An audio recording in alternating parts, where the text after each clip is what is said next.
一句早起के आउँदा चाहिँ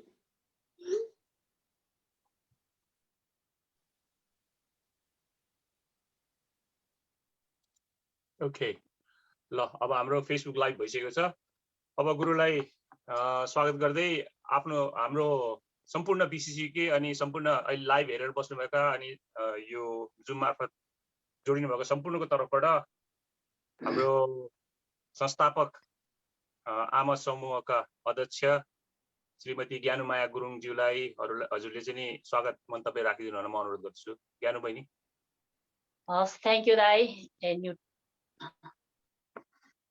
thank you दाई। श्रद्धेय चेन्नमका दर्जे गुरु अनि यस कार्यक्रमको संयोजक हाम्रो मेजर खुसीमान दाई र बीसीसी युकेको अध्यक्ष धर्म दाई, आमा समूहको अध्यक्ष हाम्रो इन्द्र बहिनी र सम्पूर्ण कमिटी मेम्बरज्यूहरू र जति पनि यस जुम मिटिङमा यस प्रवचनमा उपस्थित हुनुभएका सम्पूर्ण भक्तजनहरूको तर्फबाट यहाँहरू सबैलाई मेरो नमस्कार छ।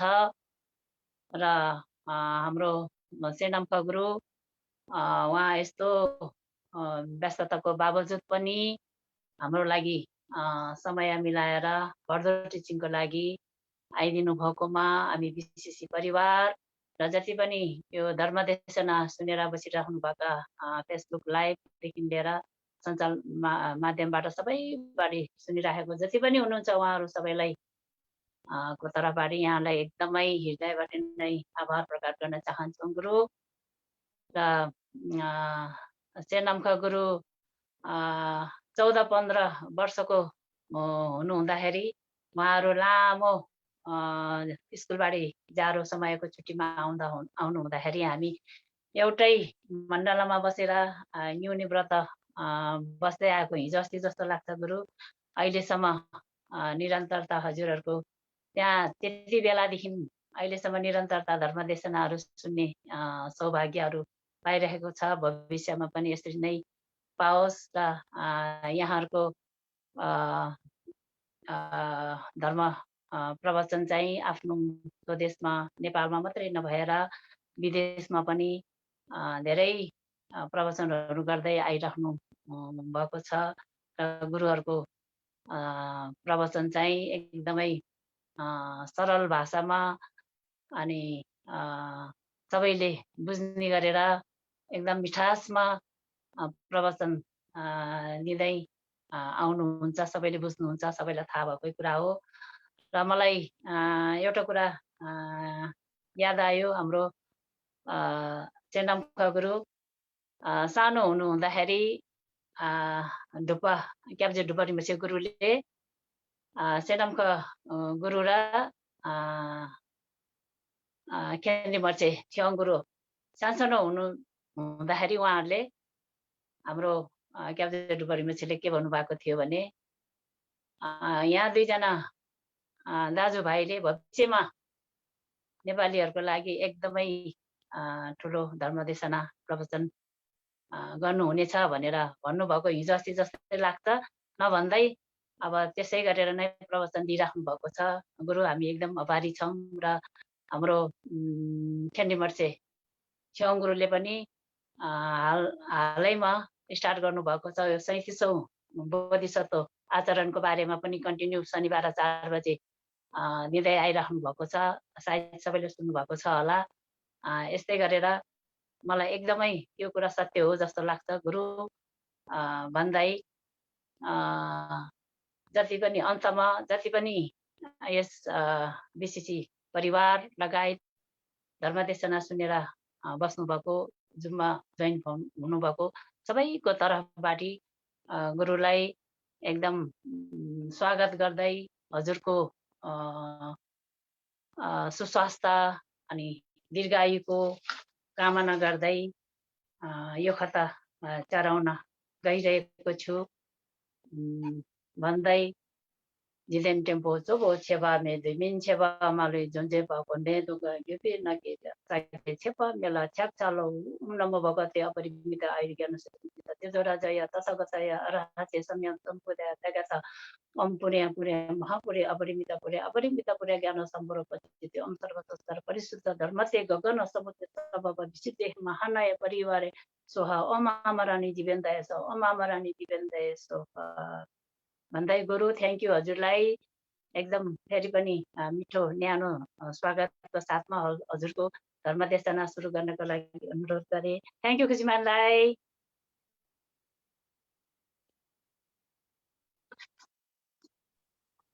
धन्यवाद हाम्रो ज्ञानु बहिनी ल अब ढिलो नगरिकन अब हाम्रो यो थर्ड सेसन हो यो भारतको थर्ड सेसन चाहिँ नि अब सुरु गरिदिनु हुन म गुरुलाई हार्दिक अनुरोध गर्छु गुरु हजुर अनम्युट गरेर अब सुरु गरिदिनुहोस् थ्यांक यू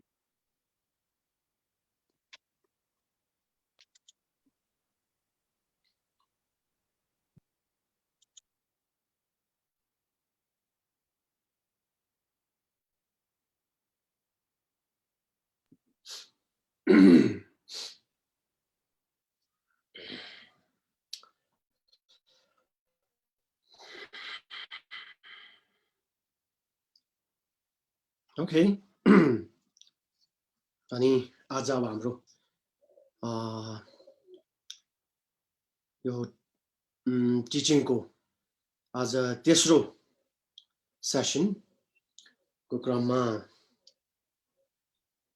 अनि आयोजना गर्नुहुने विशेष गरिकन हाम्रो मेजर खुसीमान साहेब र अनि आजको यस कार्यक्रमलाई सुरुमा सम्बोधन गर्नुहुने हाम्रो आदरणीय फुपू ज्ञानु फुपू त्यस्तै प्रकारले हाम्रो बीसीसी युके को अध्यक्ष आमा समूहको अध्यक्ष इन्द्र दिदी लगायत सबैजनालाई मेरो पूर्ण त्रिरत्नको आशीर्वाद तपाईहरु सबैमा प्राप्त होस् भनी शुभकामना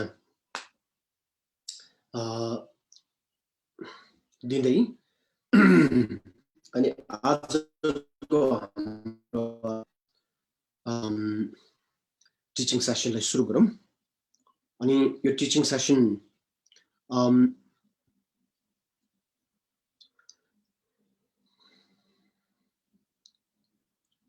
सुरु गर्नका लागि सबभन्दा पहिला हामीले शरण गमन र बोधिचित्त उत्पाद गर्नुपर्छ शरण गमनको लागि हामीले छोटकारीमा बुद्धम शरणम गच्छामि त्रिशरणमको पाठ पढ्छौं अनि त्यसपछि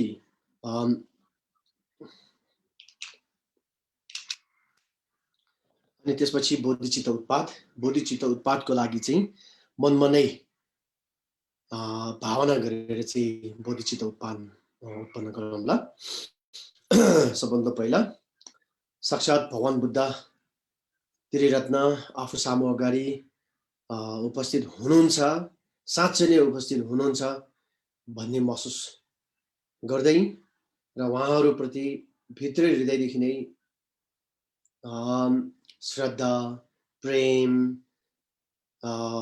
र भक्तिको भावनाले स्वीकार्दै वास्तविक रूपमा स्वीकार्दै साँचो अर्थमा स्वीकार्दै भित्री हृदयदेखि स्वीकार्दै अनि यो त्रिरत्नको पाठ पढौं बुद्धम शरणम गच्छामि धर्मम शरणम गच्छामि संगम शरणम गच्छामि बुद्धम शरणम गच्छामि धम्मम शरणम गच्छामि संगम शरणम गच्छामि बुद्धम शरणम गच्छामि धर्मम शरणम गच्छामि संगम शरणम गच्छामि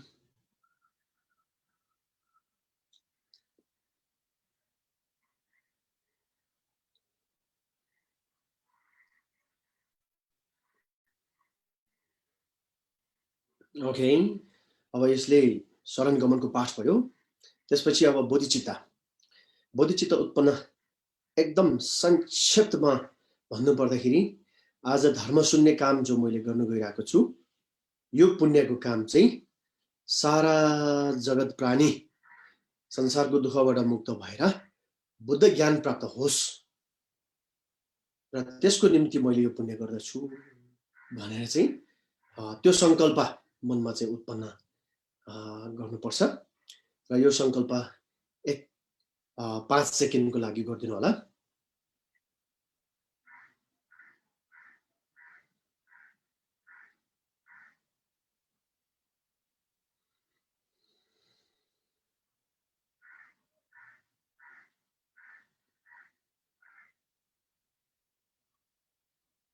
ओके, अब यसले चाहिँ शरण गमन र चित्त उत्पादको पाठ सबभन्दा पहिला पुरा गर्यो हामीले।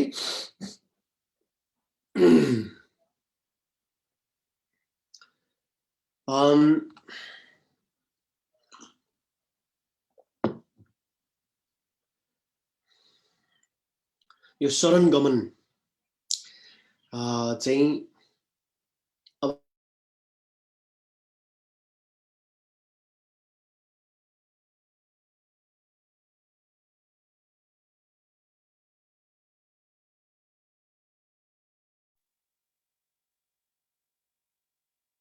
हजुरको फ्रिज भयो।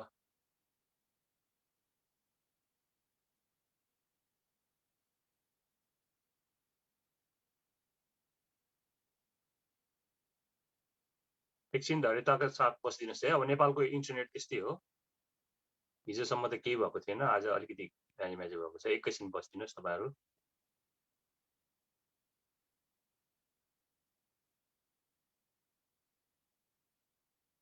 डिस्कनेक्ट भएको छ।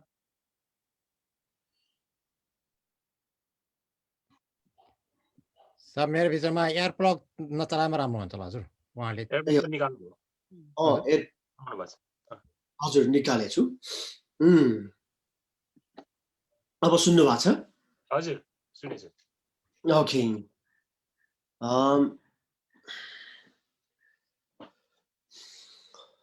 अनि बौद्ध मार्गी साँचो अर्थमा हामी बौद्ध मार्गी हुनको लागि हामीले शरण गमनको शील लिएको हुनुपर्छ। शरण गमनको शील अब नलिएको सायद हामी यहाँ उपस्थितहरूमध्ये सायदै कोही नहोला। अनि त्यति मात्रले पुग्दैन। शरण गमनको शील त लियो, तर त्यो त एउटा औपचारिकता मात्र, फर्मालिटी हो भन्ने मात्र हो। यो त्रिशरण गमनको शील लिइसकेपछि पनि हामी साँच्चै नै अझ पनि बौद्ध मार्गी पक्का छौँ त भनेर अझै विचार गर्ने हो भने सायद अझै मुस्किल कुरा हुन सक्छ यो। त्यसैले गर्दाखेरि अब कसरी हामी आफूलाई परिपक्का बौद्ध मार्गी बन्ने र बनाउने भन्नको निम्ति हामीले के कुराहरू ख्याल गर्नुपर्ने हुन्छ। त्यो के हुन् भन्दाखेरि भगवान बुद्धले दर्शाउनु भएको अथवा दिनुभएको उपदेशमा अन्य कुनै पनि अब शास्त्रले देवी देवताले कुनै पनि मार्गदर्शकहरूले लगभग सपनामा समेत नसोचेको वा नदेखिएको विशेषता र असाधारणता के छ त भगवान बुद्धको उपदेशमा भन्ने विषयमा अलिकति हामी जानकार हुनुपर्छ। त्यो विषयमा हामी अलिकति गहिरिएर चाहिँ लागेको हुनुपर्छ। मैले अस्ति हाम्रो पहिलो सुरुको सेसनमा भनेको थिएँ, जस्तै अरू कुनै पनि शास्त्रहरूले मार्गदर्शकहरूले अब सामान्य रूपमा हामीले के भन्छौँ, भगवानहरूले भनौँ न, कसैले पनि सपनामा समेत नसोचेको त्यो असाधारण उपदेश जो भगवान बुद्धले बताउनु भएको छ त्यो के हो भन्दाखेरि अनि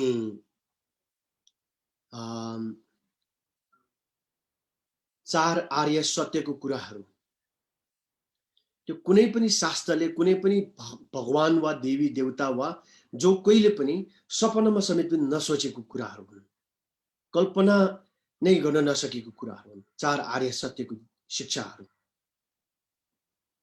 अनि त्यस्तै प्रकारले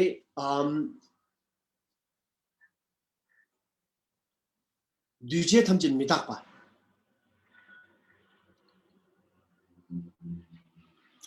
अब यसलाई विभिन्न प्रकारले ट्रान्सलेट गरिएको छ नेपाली भाषामा, तर यसको संस्कृतमा चाहिँ ठेट यसको संस्कृतमा यसरी भनेको छ। संस्कृतमा भन्दा नेपालीमा भनौँ, सबै संस्कारहरू अनित्य हुन् भनेर। अब संस्कार भन्दाखेरि चाहिँ जति पनि तपाईको यो निर्माण भएको चिजहरू छ, जति पनि बनेका चिजहरू छ, त्यो सानोतिनो बोट बिरुवादेखि लिएर चाहिँ ठुला ठुला पहाडदेखि लिएर चाहिँ यो सारा विश्वमण्डलदेखि लिएर चाहिँ यो संसारभरिमा जति पनि बनेका वस्तुहरू छन्, त्यो सबै वस्तुहरूको स्वभाव चाहिँ अनित्य छ भनेर। अनित्य भनेको परिवर्तनशील, त्यो सधैँभरिको लागि चाहिँ एकदम अटल बस्ने शाश्वत सत्य भनेको केही छैन भनेर भगवान बुद्धले बताउनु भएको छ। त्यसैले यो उपदेश भनेको भगवान बुद्धको असाधारण उपदेश हो। किन असाधारण? किनभने यो विषय भनेको न कुनै शास्त्रले, न कुनै भगवानले, न कुनै देवी देवताले, न कुनै कसैले पनि सपनामा समेत नसोचेको विषयवस्तुहरू हुन्। अनि सबै कुरा अब हामीले यो अनित्य भन्ने कुरा एकदम विस्तारमा, एकदम सूक्ष्म लेभलमा गएर त हामीले त्यति गहिरिएर त अहिले बुझ्न नसक्ला, तर सामान्य रूपमा हाम्रो आफ्नो जीवनकालमा जे जति कुराहरूमा हामीले चाहिँ यो चाहिँ सत्य हो, यो सधैँ रहिरहने शाश्वत सत्य हो भनेर चाहिँ ठानिएका, हामीले चाहिँ त्यसरी चाहिँ अब विश्वास गरिएका कुराहरू हाम्रो आफ्नो जीवनकालमा त्यो सबै परिवर्तन हुँदै आइरहेको देखिएको कुरालाई कसैले नकार्न सक्दैन। त्यसकारणले गर्दाखेरि अनित्य भन्ने कुरा आजभन्दा लाखौं वर्ष अगाडि पनि अनित्य नै थियो। त्यही अनित्य आज पनि कायमै छ। अब गएर चाहिँ तपाईको सयौं करोडौं चाहिँ वर्षपछि पनि यो परिवर्तनशील स्वभाव जो छ यो कायमै रहन्छ। यो सधैँभरिको लागि यसको यो अवस्था यसरी नै तपाईको अनि अघि बढिरहेको हुन्छ, यही अवस्थामा चलिरहेको हुन्छ। त्यसैले गर्दा चुनौतीका साथमा हामीले भन्न सकिन्छ विश्वको जो कोही पनि विद्वान, जो कोही पनि बुद्धिजीवी, सिपालु कसैले पनि एउटा यस्तो वस्तु ल्यायोस् तपाईँ हाम्रो अगाडि जुन वस्तु परिवर्तनशील नहोस्, जुन वस्तु अनित्य नहोस्। हामीले च्यालेन्जका साथ कसैलाई चुनौती दिएर त्यस्तो खालको चाहिँ अपरिवर्तनशील र नित्य वस्तु लिएर आउनु र प्रमाणित गर्नुस् भन्यो भने त्यो 100% हामीले 100% ठोकुवाका साथ हामीले चाहिँ भन्न सकिन्छ कि त्यो कसैले ल्याउन सक्दैन। किनभने वस्तुहरूको, निर्मित वस्तुहरूको, बनेका वस्तुहरूको वास्तविक स्वभाव नै यही हो कि त्यो परिवर्तनशील छ। त्यसैले यो अनित्य भन्ने कुराको जुन एउटा यो यथार्थ छ, यो यथार्थ पत्ता लगाउने भनेको सिर्फ केवल भगवान बुद्ध हो, शाक्यमुनि बुद्ध। उहाँले बाहेक अरू कुनै पनि देवी देवता वा कुनै पनि भगवानका नामले चिनिएका शास्त्रहरू वा व्यक्तिहरू कसैले पनि यो कुरा पत्ता लागेको थिएन। अब म तपाईहरुलाई के भन्न चाहन्छु भने सबै वस्तुहरू परिवर्तनशील छ, यिनीहरू सबै अनित्य हो भन्ने कुरामा तपाईहरु कति पक्का हुनुहुन्छ? यो चाहिँ मेरो प्रश्न है यहाँहरुलाई। इङ्ग्लिसमा के भन्छ त्यसलाई सर्टेनिटी भन्छ नि कतिको सर्टेन हुनुहुन्छ तपाईहरु कति कन्फर्म हुनुहुन्छ तपाईहरु यो प्रसंग मैले यहाँ किन जोडेको भन्दाखेरि जबसम्म हामी भित्री हृदयको गहिराईदेखि यो कुरामा पक्का हुँदैनौं पूर्ण रूपमा हामी यो कुरामा विश्वास त हुँदैनौं तबसम्म हामीले आफूलाई त्रिरत्नको शरणमा गएर शील लिएर चाहिँ म बौद्ध मार्गी भएँ भन्ने त पनि अझै त्यो यो ज्ञान नभइन्जेलसम्म चाहिँ त्यो हामी आफूलाई बौद्ध मार्गी भन्ने जुन सोच छ त्यो पनि एकदम इनस्टेबल हुन्छ नि त्यो पक्का हुँदैन त्यसैले गर्दा म यहाँहरुलाई रिक्वेस्ट गर्न चाहन्छु यो अनित्य भन्ने जुन च्याप्टर छ अब नेपालीमा पनि त्यो the words of my perfect teacher भन्ने किताब ट्रान्सलेट भएकै छ कुन्साङ लामी छालुङ भन्छ के रे पाल्टुल रिम्पोछेको तर नेपालीको ट्रान्सलेसन कस्तो छ होला त्यो मैले अहिलेसम्म त्यति राम्रोसँग हेर्न पाएको छैन इंग्लिशमा ट्रान्सलेट भएको छ त्यो पद्मकारा ट्रान्सलेसन ग्रुपले गरेको हुनुपर्छ words of my perfect teacher words of my perfect teacher Patrul रिम्पोछेको त्यो किताबको चाहिँ अनि सुरुमा हाम्रो दुर्लभ मनुष्य जीवनको बारेमा चर्चा गरिएको छ अनि त्यसपछि अनि दोस्रो च्याप्टरमा चाहिँ अनि यो अनित्यको बारेमा एकदमै डिटेलमा विभिन्न चाहिँ तपाईको कथा वस्तुका साथ अनि त्यो विषयलाई चाहिँ व्याख्या गरिएको छ त्यसकारणले गर्दाखेरि तपाईहरु इंग्लिश रिडरहरुलाई चाहिँ म त्यो किताब चाहिँ विशेष गरिकन त्यो सेकेन्ड च्याप्टर तपाईहरुले पढ्नलाई भनेर म यहाँहरुलाई रेकमेन्ड गर्न चाहन्छु सुझाव दिन चाहन्छु जे होस् तपाईले दिनभरिमा एक क्षण भरको लागि मात्र यसो तपाईले एक कफीको चुस्की लिँदै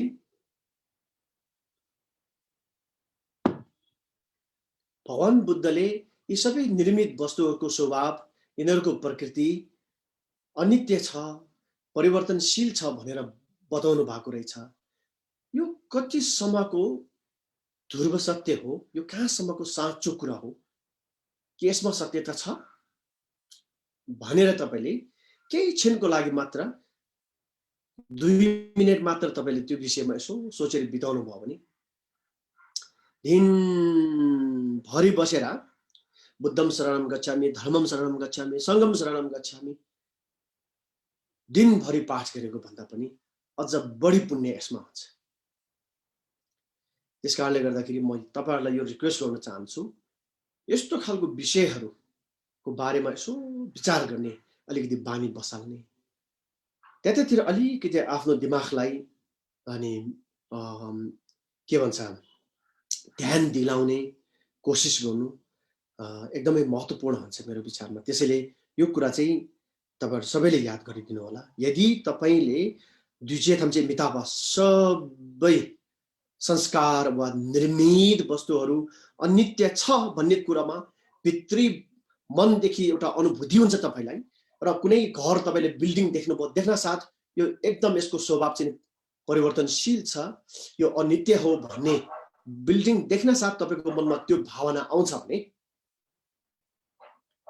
त्यो भन्दा ठूलो पाठ त्यो भन्दा ठूलो अभ्यास त्यो भन्दा ठूलो प्रार्थना त्यो भन्दा ठूलो पूजा अर्पण के हुन सक्दैन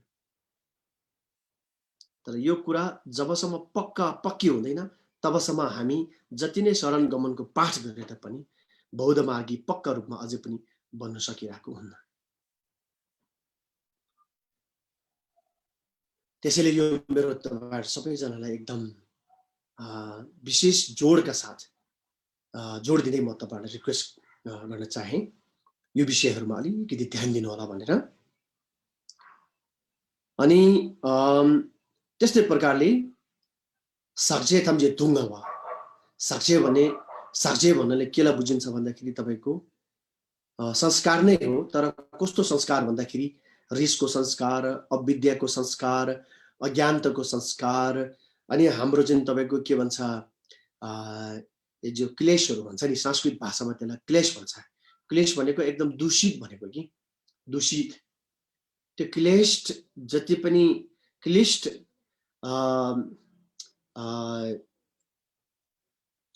कुराहरू हुन्छ त्यो सबै तपाईको दुःख हुन्छ। जस्तो तपाई हाम्रो मनमा रिस उठ्यो रे, रिस भनेको क्लेश हो। अनि त्यो क्लेश जब त्यो रिसको क्लेश हाम्रो मनमा उत्पन्न हुन्छ त हामी क्लिष्ट भयौँ, हामी दूषित भयौँ। जब त्यो रिस हाम्रो मनको चाहिँ नि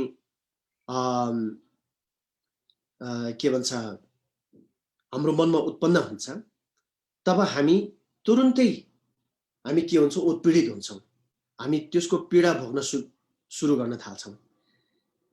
त्यस्तै प्रकारले मनमा लोभ उत्पन्न हुन्छ त पीडा हुन्छ, अभिमान जाग्छ त पीडा हुन्छ,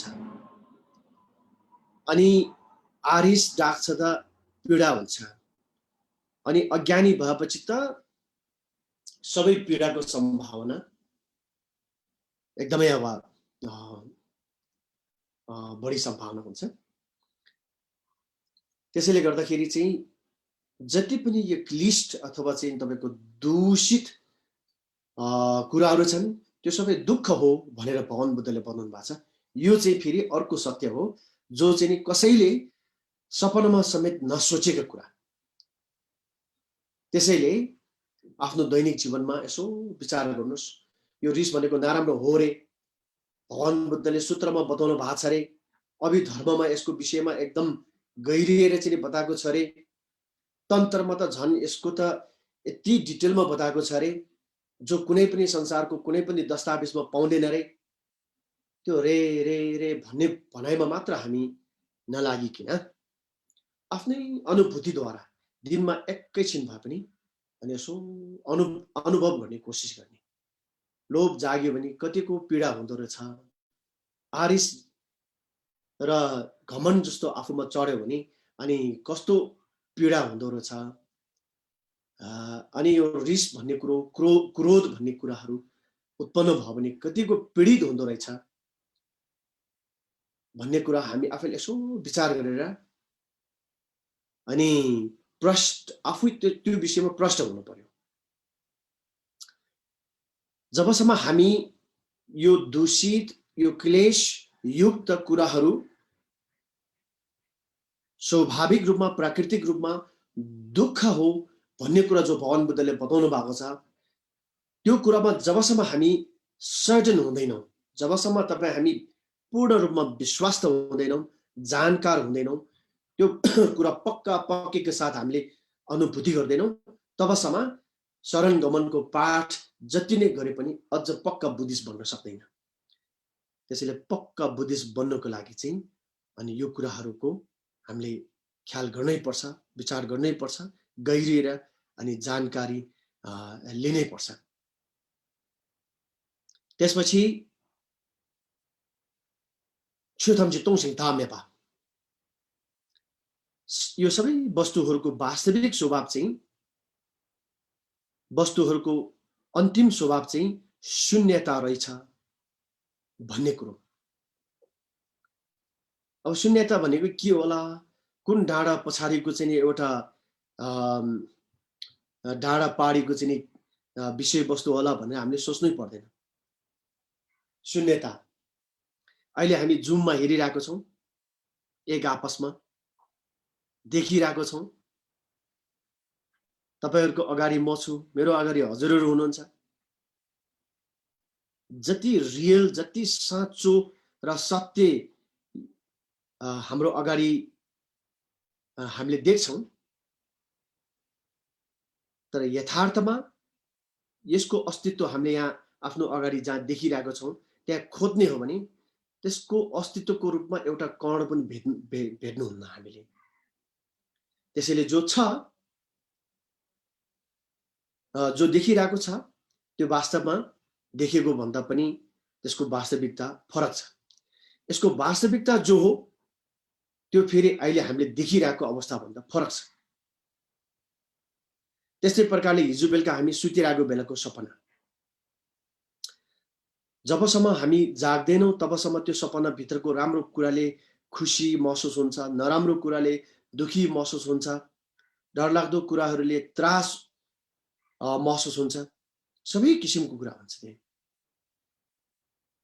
त्यो अवस्थाबाट तब हामी मुक्त हुन्छौँ जब जाग्छौँ। हामी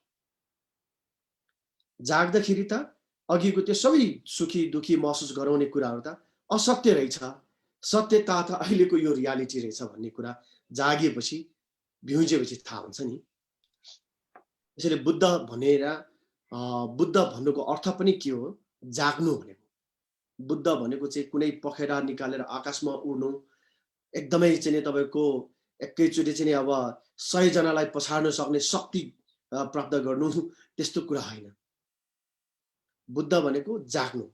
हिजो मैले भने नि, जब हामीले सत्यताको जानकारी पाउँछौँ, त्यसको ज्ञान हामीले प्राप्त गर्छौँ, तब हामी त्यो अन्योलता, त्यो कन्फ्युजन, त्यो एउटा असन्तुष्टपनबाट हामी पूर्ण रूपमा मुक्त हुन्छौँ। जबसम्म सत्य तथ्य कुरा के हो, भएको के हो, यथार्थ के हो भन्ने कुरा अनि पत्ता लाग्दैन, तबसम्म मनमा कुलदुल कुलदुल कुलदुल केही न केही चित्त नबुझे जस्तो भइरहन्छ। त्यसैले गर्दाखेरि जाग्नु एकदम जरुरत छ। त त्यसको निम्ति शून्यताको अनि ज्ञानको अनुभूति चाहिन्छ हामीलाई। त्यो अलिअलि कन्सेप्चुअल रूपमा, त्यो काल्पनिक रूपमा अनि त्यो सोच्ने मात्र नभइकन जति सक्दो त्यो कुरा चाहिँ यही नै रहेछ है भनेर चाहिँ पक्की स्पष्ट नभइन्जेलसम्म अनि त्यसको बारेमा हामीले निरन्तर चासो गरिरहनु पर्छ, निरन्तर कोसिस गरिरहनु पर्छ बुझ्नलाई। जबसम्म यो शून्यता भन्ने कुरा के हो स्पष्ट हुँदैन,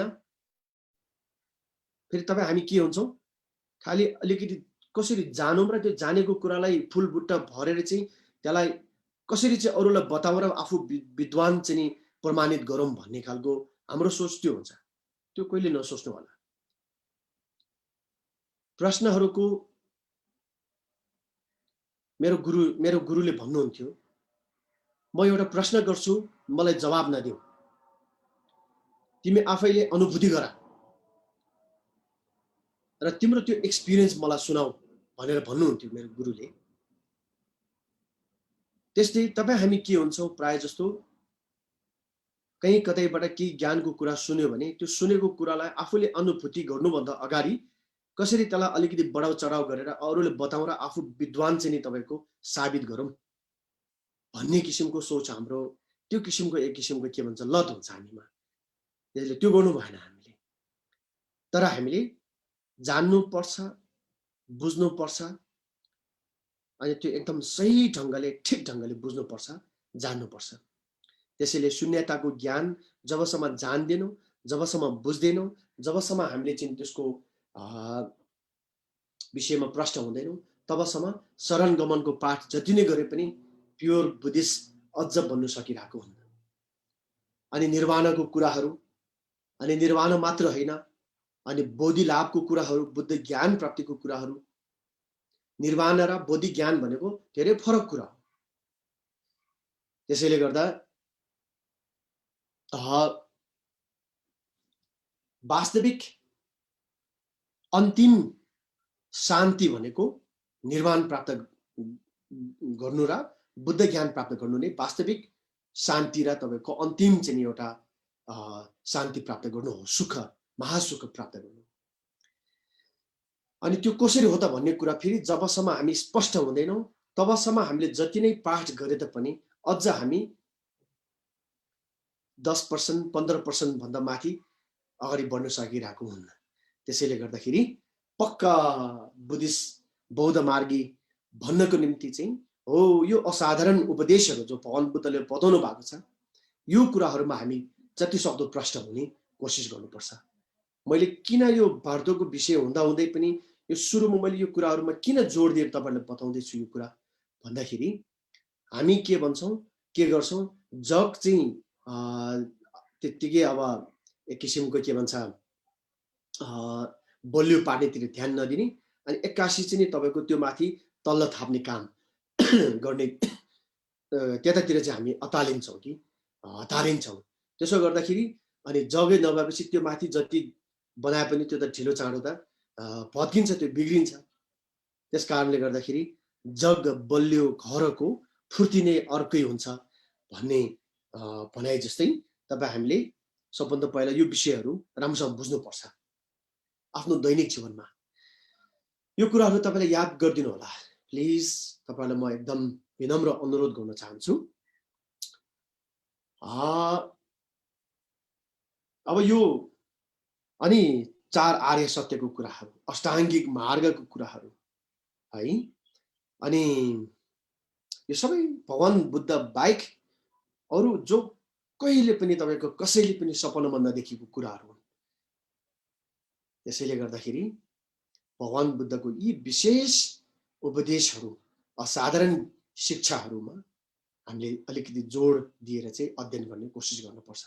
यो कुराहरू जानेन भने म त एकदम मासु नखाने, म जाँड रक्सी केही नखाने, म चुरोट नखाने, म एकदम भेजिटेरियन मात्र होइन 100% भेगन भनेर भने तापनि ठिक हो, त्यो त्यतिसम्म गर्नु पनि सभ्य जीवन त हो, राम्रो हो। तर त्यो भन्दा लाखौं गुणाले बढी महत्त्वपूर्ण चाहिँ यो असाधारण उपदेशहरू बुझ्नु, यिनीहरूको ज्ञान लिनु, शिक्षा लिनु, त्यो महत्त्वपूर्ण हो।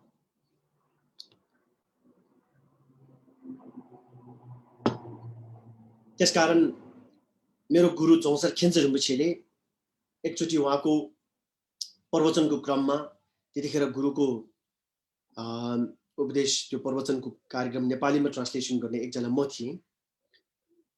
एउटा उपदेशको प्रसङ्गमा उहाँले के भन्नुभयो भने, यहाँ उपस्थित तपाईहरूमध्ये जो कोही पनि यो अनित्य, सबै संस्कार अनित्य छ, सबै संस्कार दुःख छ, अनि सबै वस्तुको स्वभाव शून्य छ, निर्वाण वास्तविक शान्ति हो र महासुख हो भन्ने कुरा जबसम्म तपाईहरूमा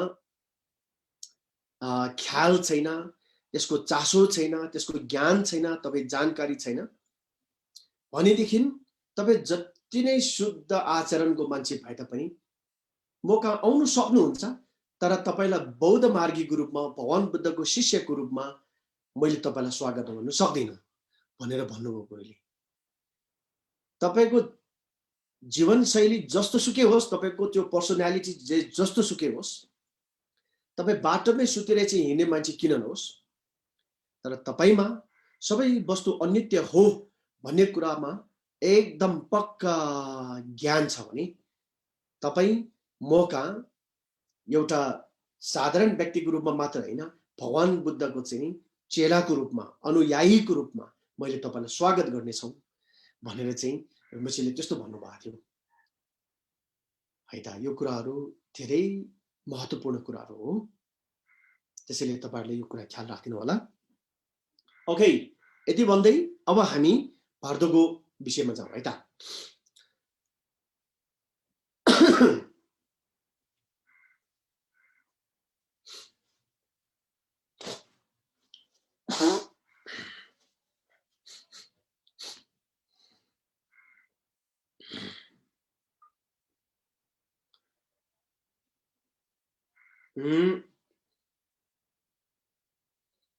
अब हिजो मैले एउटा तपाईहरुलाई विषय वस्तु बताएको थिएँ, याद छ यहाँहरूलाई?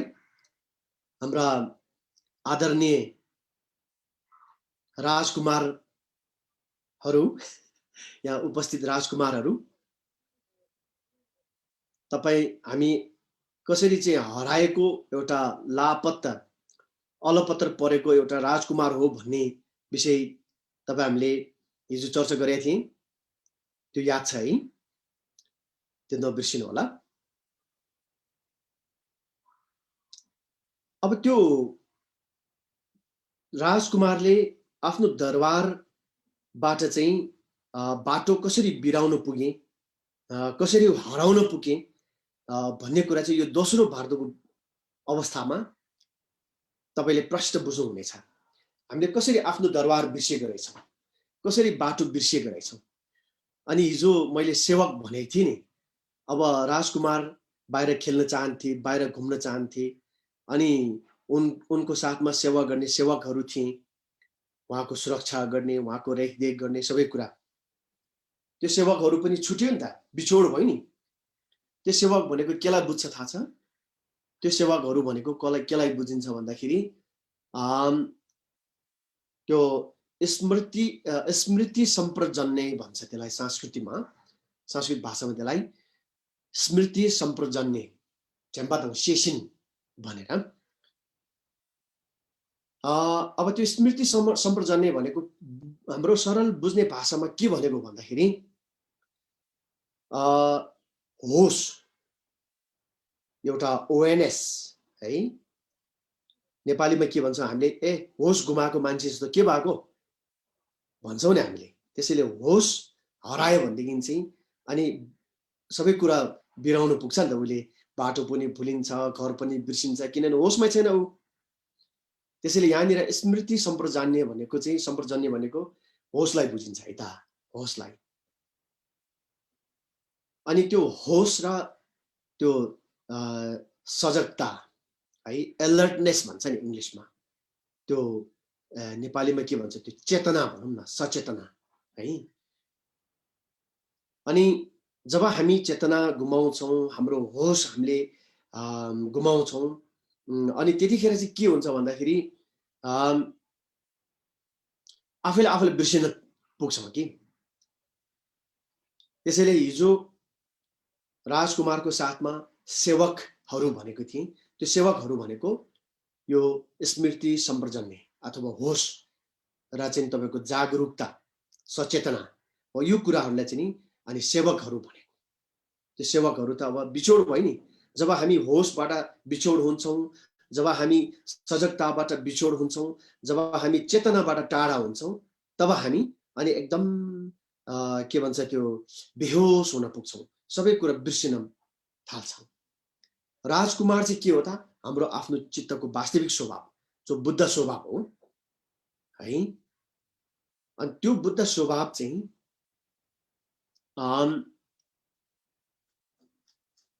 आफ्नो बाटो नबिराइकन आफ्नो सही ठाउँमा रहिरहनको लागि चाहिँ के को साथ चाहिन्छ? साथ र सहयोग। के को साथ र सहयोग चाहिन्छ भन्दाखेरि होस र अनि यो के भन्छ चेतना, स्मृतिको चाहिँ साथ चाहिन्छ। जब स्मृति गुमाउँछौँ, हामीले होस गुमाउँछौँ, तब हामी आफ्नो चित्तको स्वभाव बुद्ध हो भन्ने कुरा बिर्सिन्छौँ। भएको त्यही हो। त्यसैले हिजो यहाँ सेवकहरू, राजकुमारको चाहिँ साथीहरू हरायो, बिछोड भयो भन्नुको अर्थ चाहिँ होस हराएको भन्नु खोजेको। हामी आफै है त। सुरुमा हामीले होस हरायो, त्यसपछि हामी भौतारियो,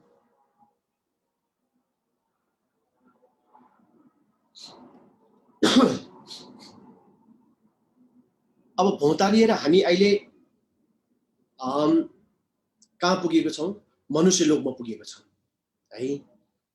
अब मनुष्य लोकमा पुगेको छौँ। मनुष्य लोकमा पनि अहिलेको हाम्रो यो जीवन चाहिँ अब यसको एउटा सुरुवातको बिन्दु चाहिँ कहाँबाट सुरु भयो भन्ने कुराको अहिले यो जीवनकालमा तपाईँ हामीलाई ज्ञान भएसम्मको कुरा हाम्रो सुरुवाती कहाँबाट हो भन्दाखेरि त्यो त आमाको कोखबाट भयो भन्ने हामीले बुझेको छौँ। अनि हाम्रो जब यो जीवनको सुरुवात भयो, जब त्यो आमाको गर्भमा हामी बन्न सुरु भयो, त्यतिखेर केही चिजको मिलनबाट चाहिँ तपाईँ हाम्रो अहिलेको यो अवस्था अनि निर्माण हुन्छ, बन्छ।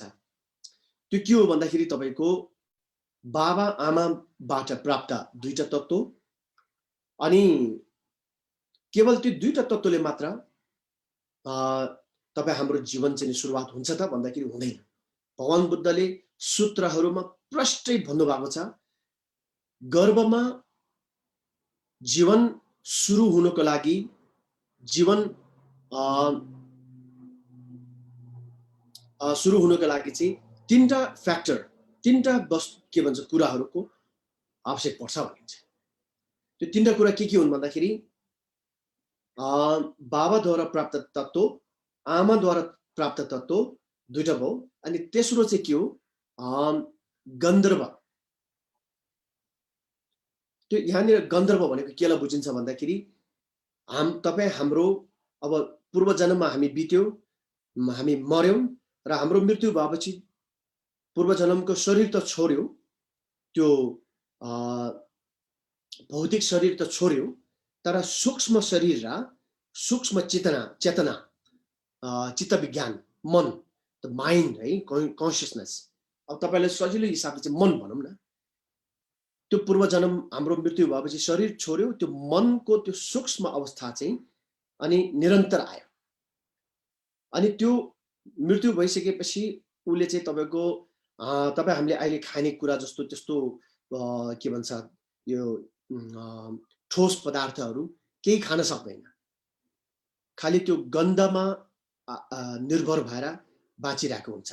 त्यसैले त्यो पूर्व जन्मदेखि अनि आमाको गर्भमा प्रवेश हुने त्यो माइन्डलाई, त्यो मनलाई के भनिन्छ भन्दाखेरि गन्धर्व भनिन्छ। गन्धर्व भनेको गन्ध खाएर बाँचेको है, टिसा भनेर हो।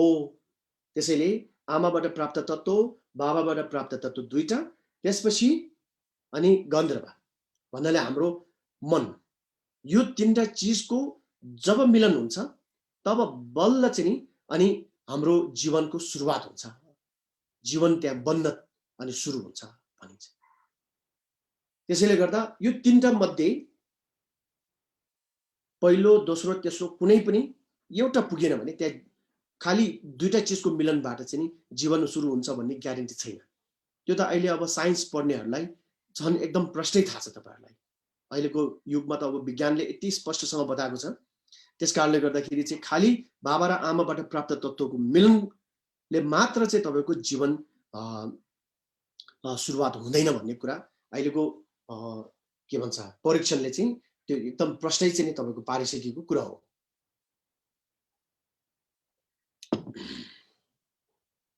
हो त्यसरी चाहिँ अब यो आमाको गर्भमा जब लाइफ सुरु भयो, जीवन बन्न सुरु गर्यो, त्यतिखेर अनि त्यो आमा र बाबाबाट तत्त्व प्राप्त तत्त्व चाहिँ वास्तवमा के हो भन्दाखेरि यो पञ्चतत्त्व भन्छौँ नि हामीले, 5 एलिमेन्ट्स, पञ्चतत्त्व। पञ्चतत्त्व भनेको के हुन् भन्दाखेरि पृथ्वी तत्त्व, जल तत्त्व, अनि के रे पानी, जल, त्यसपछि वायु, वायु भनेको हावा भनौँ न, हावाको तत्त्व, अनि त्यसपछि अनि अग्नि तत्त्व भनेर आगो, अनि त्यसपछि तपाईको आकाश तत्त्व गरेर यो जम्मा 5 तत्त्वले चाहिँ यो 5 तत्त्वले चाहिँ हाम्रो शरीर बनेको हुन्छ है। त्यसैले यो पञ्चतत्त्वले बनेको शरीर हो भनिन्छ। त्यसकारणले गर्दाखेरि अहिले तपाईँ हाम्रो यो शरीरमा पञ्चतत्त्व को सन्तुलनबाट चाहिँ चलिरहेको हुन्छ र जबसम्म यो सन्तुलन एकदम मिलेर चाहिँ तपाईको सन्तुलनमा रहेर चाहिँ चलिरहेको हुन्छ तबसम्म हाम्रो जीवन हामी बाँच्छौँ। जबसम्म यिनीहरूको त्यो सन्तुलन बिग्रिन्छ तब अनि यो शरीरले चाहिँ यो मनलाई थाम्ने काम गर्दैन अनि अन्तमा गएर बिछोड हुन्छ र मृत्यु हुन्छ। त अहिले हाम्रो शरीरमा यो पञ्चतत्त्व कसरी छ भन्दाखेरि यो मासु, हड्डीहरू जति पनि ठोस पदार्थहरू छ यिनीहरू सबै पृथ्वी तत्त्व हो। अनि आँखाबाट आँसु आउने लगायतका जति पनि तपाईँ हाम्रो यो तरल पदार्थहरू छ त्यो सबै पानीको तत्त्व हो।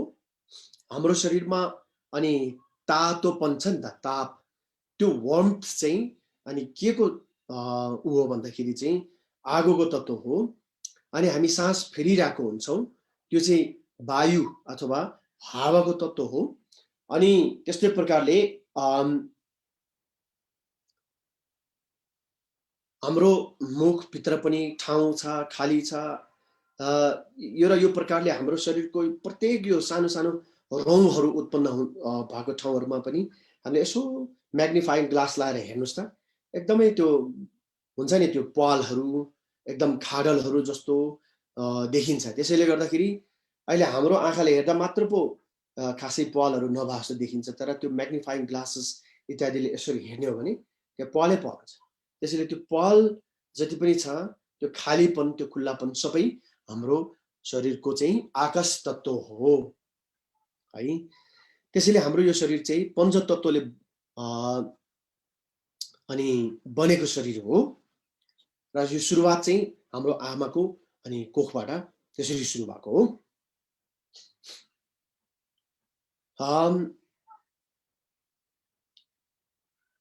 अनि जबसम्म यिनीहरूको ब्यालेन्स रहिरहन्छ तबसम्म त्यो ब्यालेन्स, त्यो सन्तुलनले गर्दाखेरि चाहिँ अनि हामी आँखाले प्रष्ट देख्न सक्छौँ, कानले सुन्न सक्छौँ, नाकले सुँग्न सक्छौँ, शरीर एकदम तपाईँको फुर्तिलो अनि दौड्न सक्ने, उफ्रिन सक्ने, उचाल्न सक्ने सबै कुरा गर्न सक्छौँ, एकदम ऊर्जाशील हुन्छ। तर यो ऊर्जाहरू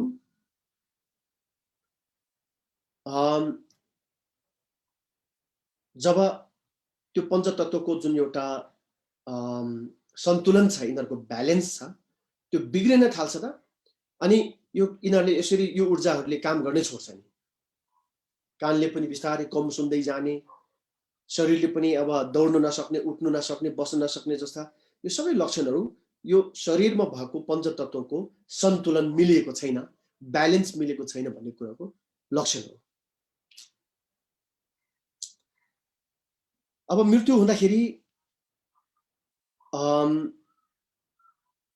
हुँदाखेरि चाहिँ अनि यो सन्तुलन बिग्रिँदै जान्छ। त्यसैले यो सन्तुलन बिग्रिँदै जाँदाखेरि चाहिँ अनि यसको लक्षणहरू हुन्छ। यसको लक्षणहरू धेरै हुन्छ, तर तपाईहरुलाई बुझ्न सजिलो होस् भन्नको निम्ति मैले अनि 3टा लक्षण चाहिँ बताउने छु। अनि त्यो 3टा लक्षणहरू के हुन् भन्ने कुरा तपाईहरुले अलिकति ध्यान दिएर सुन्नुपर्ने हुन्छ, याद राख्ने कोसिस गर्नुपर्ने हुन्छ। हुन त तपाईहरु मध्ये कतिले अब यो भर्दोको उपदेश पहिला सुन्ने पनि सक्नु भएको छ, तर हाम्रो यो क्लेशहरूको संस्कार यति बलियो छ, त्यसैले हामीले एकचोटि सुनेको कुरा त हिजो बिहान खाजा के खायो भन्ने कुरा बिर्सिने मान्छेलाई अनि एकचोटि भर्दो टिचिङ सुनेर चाहिँ त्यसको पुरै ज्ञान मैले पायो, मैले सुने, मैले बुझेँ भन्ने त हुँदै हुँदैन। हाम्रो बीसीसी युके गुम्बाले पहिला मेरो त्यो भर्दोको टिचिङ रेकर्ड गर्छु भन्नुभयो अनि रेकर्ड गर्नुभयो उहाँले। पछि रेकर्ड गरेपछि एउटा पहिलो पार्ट चाहिँ तपाईको युट्युबमा हाल्नु भएको रहेछ। त्यो मलाई थाहै भएन सुरुमा, तर पछि कताबाट कसले मेरो नामबाट फेसबुकमा पत्ता लगाउँदै अनि सम्पर्कमा आयो। यो भर्दोको टिचिङले एकदमै राम्रो हामीलाई चाहिँ मद्दत दियो, एकदमै राम्रो ज्ञान पायो, यसको दोस्रो भाग पनि हालिदिनु पर्यो भनेर चाहिँ त्यतिखेर मलाई बारम्बार ठाउँबाट अनि सम्पर्क गर्नेहरू आयो। अनि त्यसपछि हाम्रो त्यहाँ हाम्रो के भन्छ उहाँको सरको नाम पनि बिर्सेँ मैले, हाम्रो मिडियाको चाहिँ दाइ हुनुहुन्थ्यो नि, उहाँलाई रिक्वेस्ट गरेर अनि यसको सेकेन्ड पार्ट पनि हालिदिनु पर्यो भनेर मैले रिक्वेस्ट गरेको थिएँ अनि उहाँले त्यो पनि हालिदिनु भएको छ। यो टिचिङ युट्युबमा हालेपछि धेरैजनालाई एकदमै राम्रो फाइदा गरेको रहेछ। तीमध्ये एउटा घटना चाहिँ म तपाईहरुलाई सुनाउन चाहन्छु। यो प्रसङ्गमा एकजना बहिनी रहेछ, नेपालकै रहेछ अनि उहाँ चाहिँ उता अमेरिका सेटल हुनु भएको रहेछ र उहाँको फेरि तपाईको के भन्छ फ्यामिली प्रब्लम्सहरू पनि थुप्रो रहेछ। अनि त्यो फ्यामिली प्रब्लमको समस्या, यो स्ट्रेसले पनि उहाँलाई एकदम पीडित बनाएछ। त्यसपछि काममा पनि पीडा अनि हुन्छ नि त्यो हरेक कुराको पीडाले बिस्तारै बिस्तारै उसमा डिप्रेसन भएको छ। डिप्रेसन भएपछि चाहिँ उनले अब म सुसाइड गर्छु, म आत्महत्या गर्छु भन्ने सम्म पुगे रहेछ। अनि उनले समय समेत तोकेर ल ठिक छ, म अब भोलि या पर्सि अब कहिले उनले तोक्यो होला समय, अनि यति समयमा चाहिँ म चाहिँ अब सुसाइड गर्छु भनेर उले पुरा चाहिँ नि तपाईको तयार पारिसकेको रहेछ। अनि अहिले अब इन्टरनेटको जमाना, साँच्चै यो अब म त मर्ने हो, आफूले आफूलाई अब आत्महत्या गर्ने हो, तर यो मृत्यु भनेको के हुन्छ र यसले यो मरेपछि मान्छे कहाँ पुग्छ एक्चुअली हेरौँ न त भनेर गुगल युट्युब इत्यादिमा टाइप गरेर हेर्दा हेर्दा भारदो टिचिङको बारेमा अनि केही जानकारी पाएछ र अनि यसो खोज्दै जाँदाखेरि चाहिँ अनि हाम्रो बिसिसी युके गुम्बाले हालेको त्यो युट्युब मेरो भारदोको टिचिङ उहाँले भेट्नु भएको रहेछ। अनि खानापिना केही नखाइकन त्यो निरन्तर त्यो पुरै पहिलो र दोस्रो पार्ट नसकिन्जेलसम्म कन्टिन्यू हेरे अरे त्यो टिचिङ सक्दाखेरि उहाँले तोकेको समय पनि सुसाइड गर्ने तोकेको समय पनि नागिसकेछ अरे कि त्यो समय पनि कटिसकेछ अरे। ओहो, अनि झसङ्ग भएर मलाई त यो टिचिङले मलाई बचायो। अनि यो टिचिङमा मैले बुझे अनुसार त एकदम सुसाइड गर्नु भनेको त समस्याको समाधान होइन, झन् समस्या एकदम विकराल समस्या थप्नु पो रहेछ। त्यसैले अब म आत्महत्या गर्दिन, यो टिचिङले मलाई बचायो। अब म नेपाल जान्छु, तुरुन्तै यहाँ बसेर फेरि यो दिमाग बिग्रिन्छ होला, जसो त्यसो एकचोटि अब यहाँ जीवन पाएको बेलामा म तुरुन्तै नेपाल जान्छु भनेर नेपाल काठमाडौँ आउनु भएको रहेछ। अनि बौद्धतिर कता कता मेरो त्यो युट्युबमा देखेको फोटो अनि लिएर चाहिँ सोध्दै सोध्दै कोही कसैले चिन्नुहुन्छ उहाँ कहाँ बस्नुहुन्छ भनेर चाहिँ नि त्यही त अब दिन पर्ने कुरा त दिनै पर्यो नि तिनीहरूलाई, होइन र? अनि ओके, अनि त्यसपछि खोज्दै खोज्दै म कहाँ आउनु भएको रहेछ। अनि घरमा आउनु भएको रहेछ। म त्यतिखेर बाहिर कता थियो, अनि घरबाट फोन आयो। अनि यस्तो यस्तो मान्छे आएछ, मैले त चिनेन।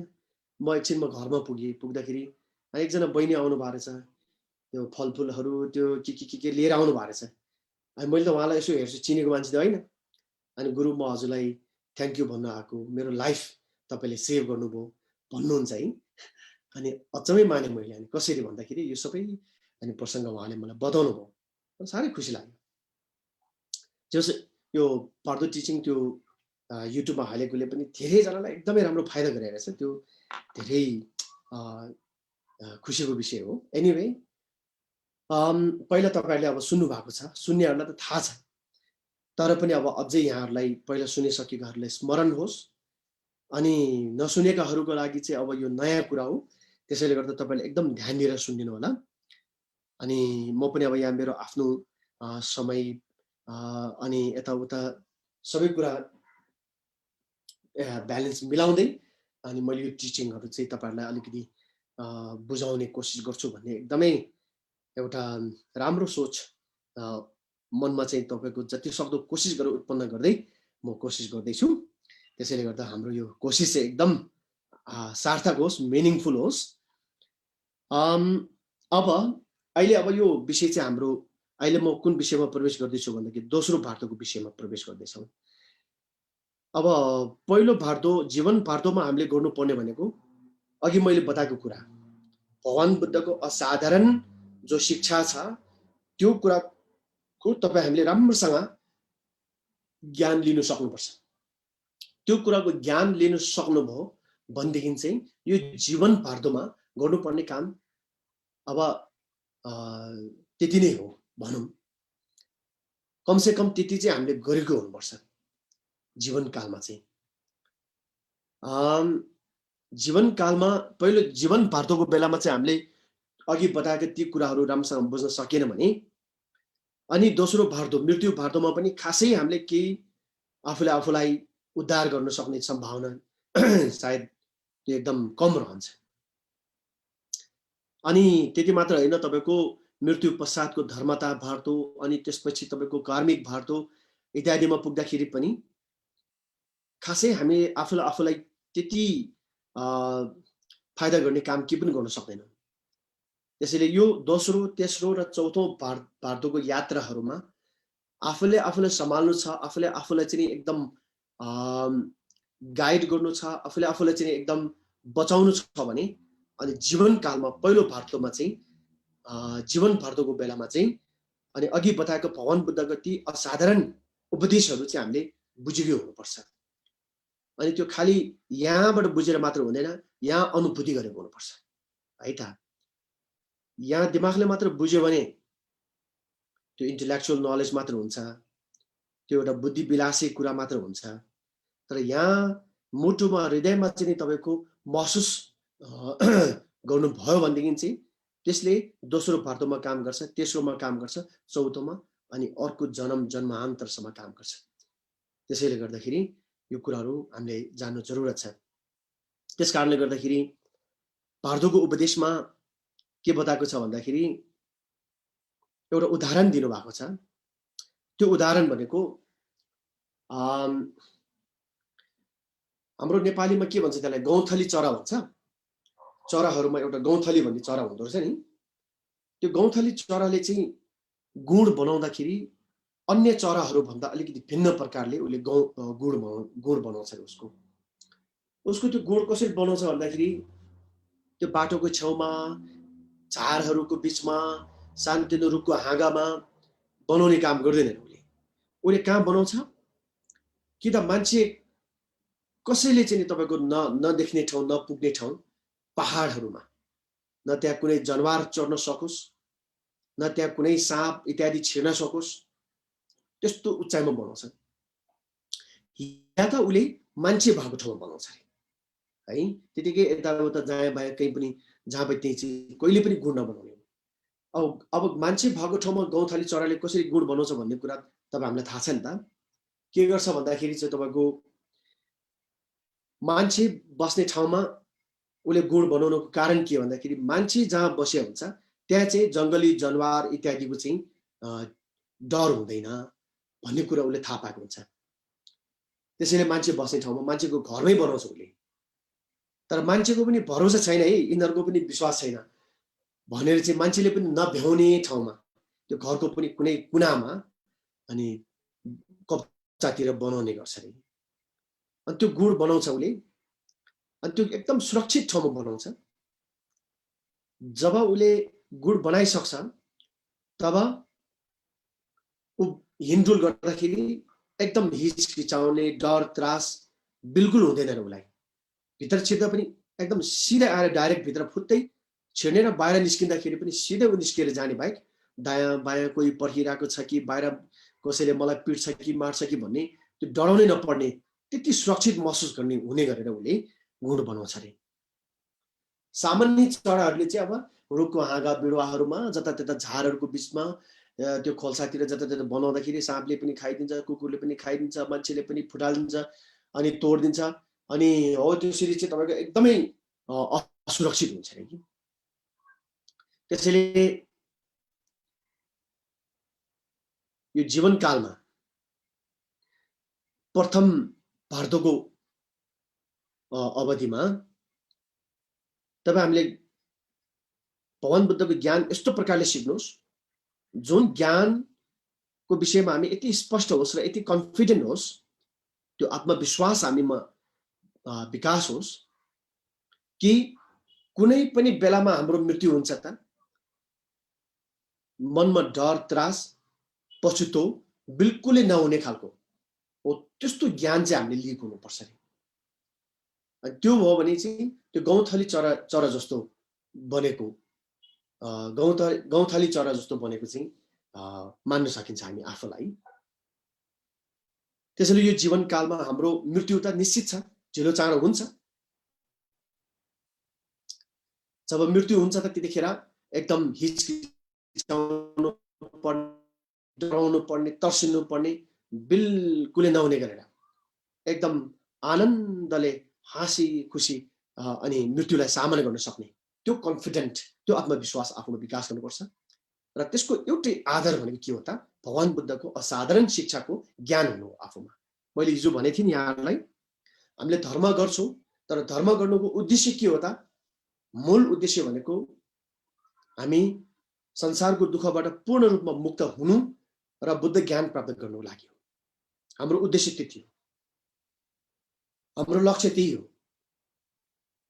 अनि त्यो मुक्ति र चाहिँ बुद्ध ज्ञान प्राप्त हुने सम्भावना कसरी छ त, कसरी सम्भव छ त भन्दाखेरि तब मात्र सम्भव छ जब हामीले अनि वास्तविक सत्यता, यथार्थता है, यथार्थ सत्यको अल्टिमेट नेचरको त्यो रियालिटी अफ ट्रुथ है, द ट्रुथ अफ के भन्छ नेचर। त्यसैले वास्तविक सत्यता जब हामीले त्यो सत्यताको ज्ञान प्राप्त गर्छौँ, जब हामी त्यो कुराको ज्ञान पाउँछौँ, तब मात्र मुक्ति सम्भव छ, तब मात्र बुद्ध ज्ञान प्राप्त गर्न सक्ने सम्भावना हुन्छ। जबसम्म सत्यता हामीले बोध गर्दैन, त्यो ज्ञान पाउँदैन, तबसम्म मुक्ति र बुद्ध ज्ञान प्राप्तिको आशै नगरे हुन्छ। त्यसैले यो कुरा तपाईहरु प्रश्न हुनु होला यसपालि, ओ बुद्ध धर्म गर्नुको उद्देश्य के हो त? मुक्ति बुद्ध ज्ञान प्राप्त गर्नुको लागि हो। मुक्ति र बुद्ध ज्ञान कसरी सम्भव छ त? सत्यताको अनि ज्ञान प्राप्तिद्वारा चाहिँ सम्भव छ। त सत्यताको ज्ञान प्राप्ति गर्नको लागि चाहिँ के गर्नु पर्यो? त्यो ज्ञानको विषयमा शिक्षा दिने भनेको केवल भगवान बुद्ध हो र उहाँको शिक्षा हो। त्यसैले त्यसको अध्ययन तपाईँ हामीलाई चाहिन्छ। अनि त्यो नभइन्जेलसम्म चाहिँ हामीले जति जे गर्नु खोजे तापनि त्यो एक किसिमको डामाडोल, त्यो एक किसिमको हुन्छ नि, त्यो त्यतिकै त्यो एउटा अन्योलता र कन्फ्युजनमा घुम्ने बाहेक खासै कुनै पनि गन्तव्यमा पुर्याउने काम गर्नु सायद गाह्रै हुन्छ। त्यो हो। त्यसैले गर्दाखेरि अब यो जीवनकालमा जीवन भर्दो प्रथम भर्दोको बेलामा चाहिँ हामी के हुनु पर्यो? गौँथली चरा जस्तो हुनु पर्यो है त। अनि गौँथली चरा जस्तो तब हुन्छौँ जब हामीले यो ज्ञानहरू हामीले पाउँछौँ। अनि यो ज्ञान, सत्यताको ज्ञान हामीले जब पाउँछौँ, त्यतिखेर हामीलाई कुनै पनि परिस्थिति आइलागे तापनि डर, त्रास, पछुतो, आसक्ति भन्ने त्यस्तो खालको बन्धनमा हामी पर्ने डर हुँदैन। त्यो चिन्तै गर्नुपर्ने हुँदैन।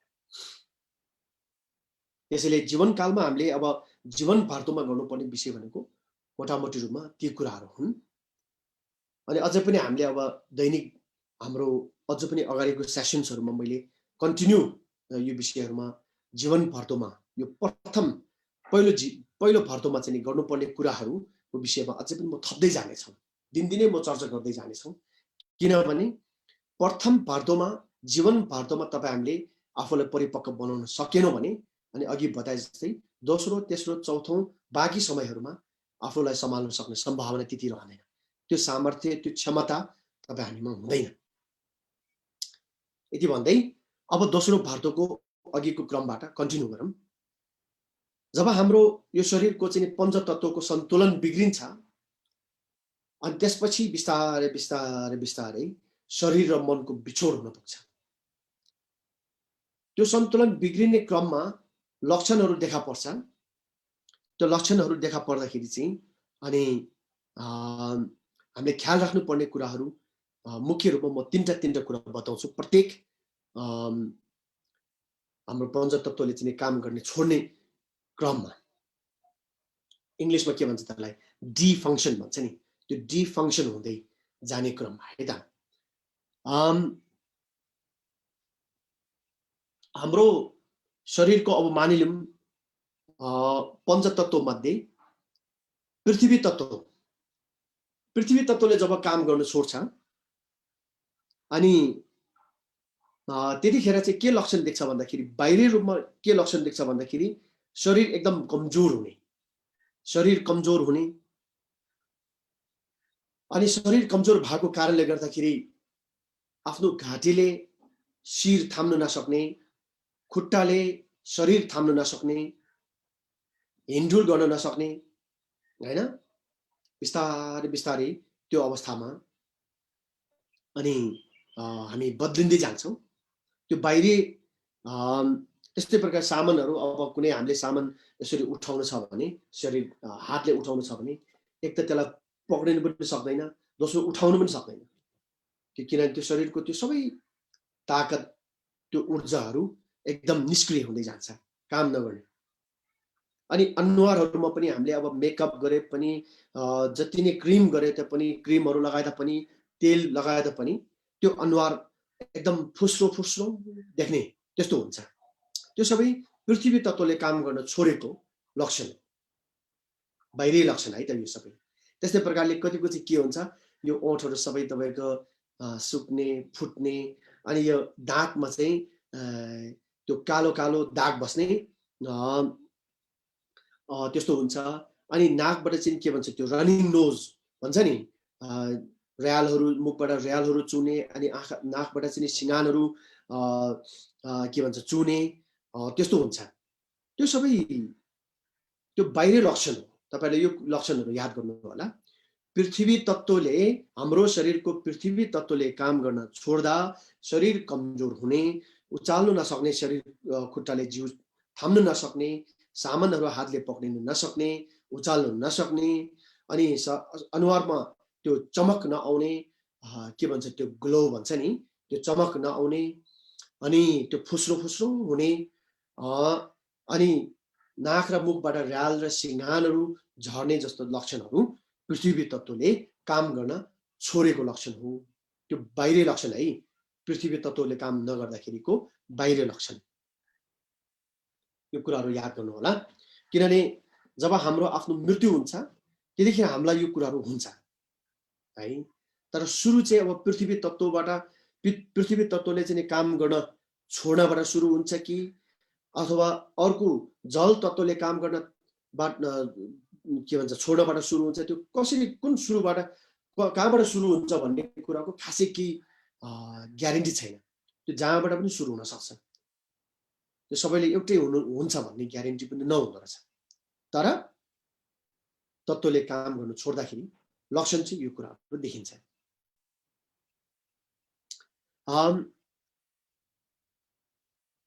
अनि बाहिरी रूपमा त्यो लक्षणहरू देखा पर्दाखेरि भित्री रूपमा त्यो व्यक्तिलाई के महसुस हुन्छ भन्दाखेरि उसको मन चाहिँ एकदम त्यो एउटा के भन्छ एकदम गहिरो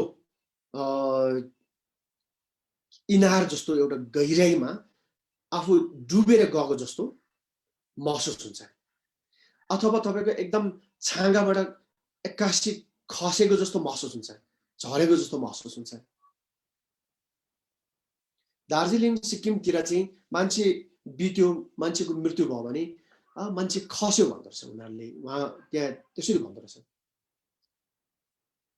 पहिला पहिला सुरुमा अब मलाई त्यति नेपाली पनि राम्रोसँग नआउने, अनि खस्यो भन्दाखेरि ए कतै कौशीबाट लडेर चाहिँ अनि मरेको होला भनेर मैले त्यो सोध्थेँ पहिला। तर दार्जिलिङ सिक्किमतिर चाहिँ अनि मान्छे उहाँ खस्नुभयो भनेको मतलब उहाँ मृत्यु भयो भनेको रहेछ कि, हस्पिटलको बेडमै मृत्यु भयो भने पनि खस्यो भन्दो रहेछ। तर अहिले यो भर्दोको टिचिङ हामीले यसो हेर्दाखेरि चाहिँ पृथ्वी तत्त्वले काम गर्न छोड्दाखेरि चाहिँ त्यो मृत्यु हुने व्यक्ति आफूलाई खसेको महसुस हुने रहेछ कि है। भित्री रूपमा भित्रको लक्षण त्यो लक्षण चाहिँ आफूलाई मात्र थाहा हुन्छ। एकदम गहिराइमा चाहिँ नि डुबेर गएको जस्तो, अग्लो छाँगाबाट चाहिँ झरेर अथवा खसेर गएको जस्तो महसुस हुने, अनि त्यतिखेर चाहिँ एकदम हुन्छ नि एक्कासी आफूमाथि चाहिँ तपाईँको सासै फेर्नु नमिल्ने गरेर कसैले केही चिजले छोपेको जस्तो महसुस हुने, एकदम उक्कुस मुकुस हुने हो। यो यस्तो खालको लक्षण देखा पर्छ के भन्छ महसुस हुन्छ, अनुभूति हुन्छ भनिन्छ मृतक आफैलाई। त्यो चाहिँ अब दोस्रो लक्षण हो, त्यो भित्री रूपमा हुने लक्षण हो। बाहिरी रूपमा अघि मैले अगाडि बताएँ, भित्री रूपमा के हुन्छ, भित्री रूपमा डुबेर गएको जस्तो महसुस हुने, झरेर खसेर गएको जस्तो महसुस हुने, सासै फेर्नु नसक्ने गरेर उक्कुस मुकुस हुने गरेर अनि छोपेको जस्तो गरेर भएको महसुस हुने है। त्यसैले त्यतिखेर के गर्छ, एक्कासी अत्तालिँदै हात बाहिर निकाल्ने, सिरक अथवा ब्ल्याङ्केटबाट हात बाहिर निकाल्ने, एक्कासी जुरुक्क उठ्ने होइन। त्यो अब हाम्रो हस्पिटलतिर मान्छे लास्ट स्टेजमा हुँदाखेरि यो सबै सिम्टमहरू देखिन्छ यदि हामीले राम्रोसँग ध्यान दिने हो भने। हामीलाई त ओहो बिचारा उसलाई दुख्यो होला, कतै पीडा भयो होला, उसलाई एकदम पेन भयो होला भनेर हामी पेन किलरहरू सायद दिन्छौँ। तर वास्तवमा त्यतिखेर चाहिँ त्यो पृथ्वी तत्त्वले काम गर्न छोडेको लक्षण हो त्यो है त। अनि कतिले भन्छ मलाई उठाइदेऊ, मेरो शिर अलिकति उच्च पारिदेऊ, सिरानी जति थपेर उठाए पनि हुन्छ नि अझै उठाइदेऊ भन्ने त्यसोहरू सबै अब त्यतिखेर पृथ्वी तत्त्वले काम गर्न छोड्दैछ भन्ने कुराको लक्षण हो। दोस्रो त लक्षण त्यो भयो है त। अनि तेस्रो लक्षण चाहिँ के हो भन्दाखेरि चाहिँ तपाईको त्यो चाहिँ अब एकदम आन्तरिक रूपमा त्यो एकदम भित्री चाहिँ तपाईको त्यो व्यक्ति जो मृतक छ उसको अन्तरात्माले भनौँ न एउटा यस्तो लक्षण देख्छ। त्यो लक्षण चाहिँ कस्तो देख्छ भन्दाखेरि तपाईको इङ्ग्लिसमा त्यसलाई के भन्छ मिरज भन्छ नि। मिरज भनेको नेपालीमा त्यसलाई मृगजल भन्छ। मृगजल भनेको त्यो एकदम मरुभूमिहरूमा बालुवा भएको मरुभूमिहरूमा टाढाबाट यसरी एकदेखि अर्को ठाउँमा हेर्दाखेरि कता पानीको छिल्को हुन्छ नि, पानी भएको जस्तो, पानी टल्केको जस्तो त्यस्तो देख्छ।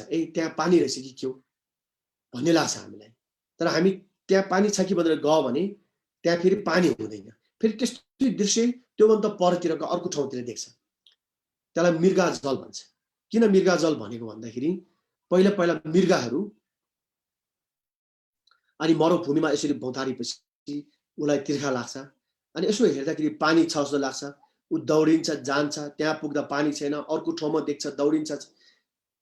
त्यसरी त्यो एकदम डिहाइड्रेटेड भएर चाहिँ अनि लास्टमा उसको मृत्यु हुन्छ पानी खान नपाएर। त्यसैले गर्दा मृगलाई अनि भुलाउने त्यो एउटा भ्रमको चाहिँ जल भएको हुनाले मृगजल भन्छ। पृथ्वी तत्त्वले काम गर्नु छोड्दाखेरि मृतकले अन्तर चाहिँ के मनमा उसले त्यस्तो एउटा लक्षण देख्छ। त्यो उसको आँखाले देख्ने कुरा होइन, त्यो उसको भित्री मनले चाहिँ देख्ने र हामीले सपना देखेको हो नि। सपना त हाम्रो आँखाले देखेको होइन नि त, त्यो मन आफैले देखेको हो नि त। त्यसैले हाम्रो आफ्नो मनले पृथ्वी तत्त्वले काम गर्न छोड्दै जाने बेलामा अन्तर मनले चाहिँ मृगजलको त्यो लक्षण वा दृश्य देख्छ। त्यो किन देखेको भन्ने कुरा भोलि पर्सि हामीले तपाईलाई प्रश्न पार्नेछौँ। त्यो के हो त, त्यो लक्षण के को लक्षण हो त भन्ने कुरामा म तपाईलाई प्रश्न पार्नेछौँ। अनि अब सायद मैले धेरै बोलेर हो कि के होला, तपाईहरुको टाइम त 1 घण्टा बढी नागिसकेको छ। ओहो, एनिवे, अनि आज अब यो मृत्युको क्रममा पृथ्वी तत्त्वले काम गर्न छोड्दाखेरि तीनटा लक्षणहरू के हुन्छन् भन्ने विषय चाहिँ आज यहाँ चर्चा गरियो।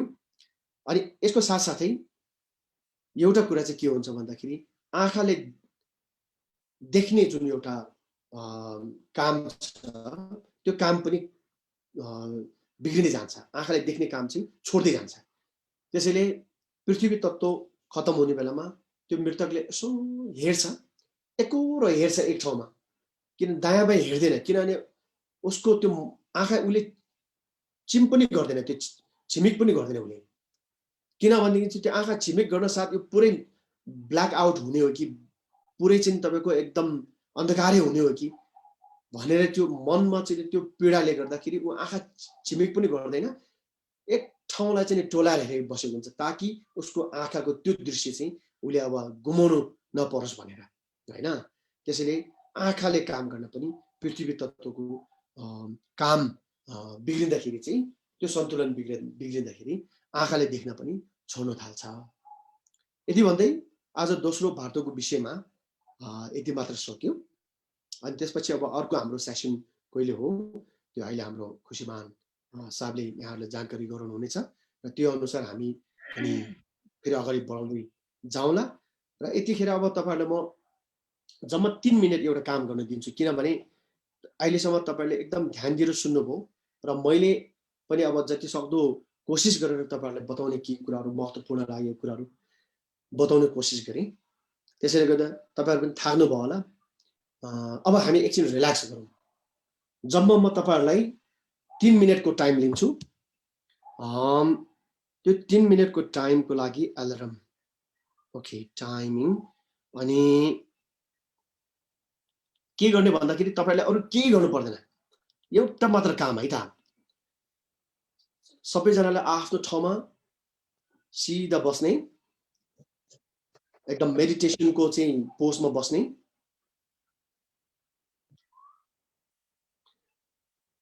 शरीरलाई एकदम सिधा, सिधा राख्ने, तर एकदम प्रेसर दिएर चाहिँ कसेर नबस्नु होला। तर जति सक्दो आफूलाई चाहिँ एकदम सजिलो महसुस हुने गरेर, तर एकदम सोझो गरेर। तपाईको मनले केही गर्नु पर्दैन। म तपाईलाई त्यो आज चाहिँ त्यो काम दिदिनँ। केवल तपाईको एउटै काम छ त्यो 3 मिनेटको लागि। के गर्ने भन्दाखेरि यो शरीरलाई चाहिँ अहिले जुन अवस्थामा राखेको छौं त्यो अवस्थामा तपाईले कायम राख्ने। औँला पनि नचलाउने, कहीँ कतै चिलायो भने नकनाउने, अनि टाउको पनि नहलाउने, आँखा पनि छिमिक्क पनि नगर्ने, जिब्रो पनि नचलाउने। चाहे जेसुकै होस् 3 मिनेटको लागि तपाईको शरीर चाहिँ एकदम जुन अवस्थामा तपाईले अहिले राख्नु भएको छ त्यो अवस्थामा राख्ने। अब हामी सुरु गर्छौं। म टाइमिङ मेरो यहाँ छ, म सुरु गर्छु अनि मैले स्टार्ट भन्छु। म यहाँ घन्टी बजाउँछु, त्यतिखेर तपाईहरु स्टार्ट गर्नु होला।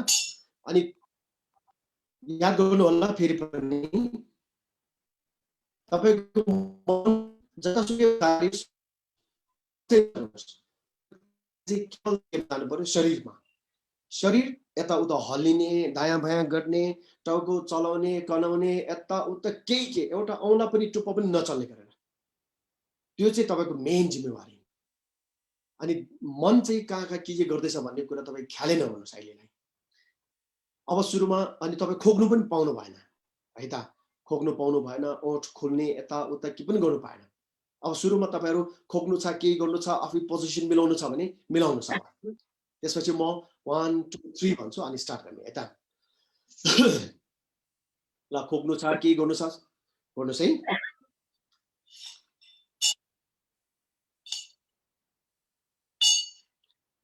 Okay, start.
ओके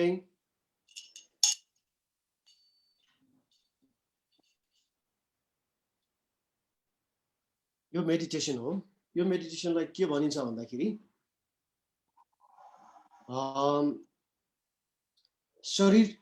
आफ्नो शरीरलाई स्मरण गर्ने मेडिटेसन भनिन्छ है शरीर स्मरण समाधि है त ध्यान अब यो हाम्रो विपासना गर्नेहरूलाई त थाहा छ तर प्रायः जस्तो तपाईँ हामीहरूले यो कुराहरू त्यति ख्याल राखिरहेको हुँदैनौँ अहिले यसो बस्दाखेरि कस्तो भयो गाह्रो भयो यहाँहरूलाई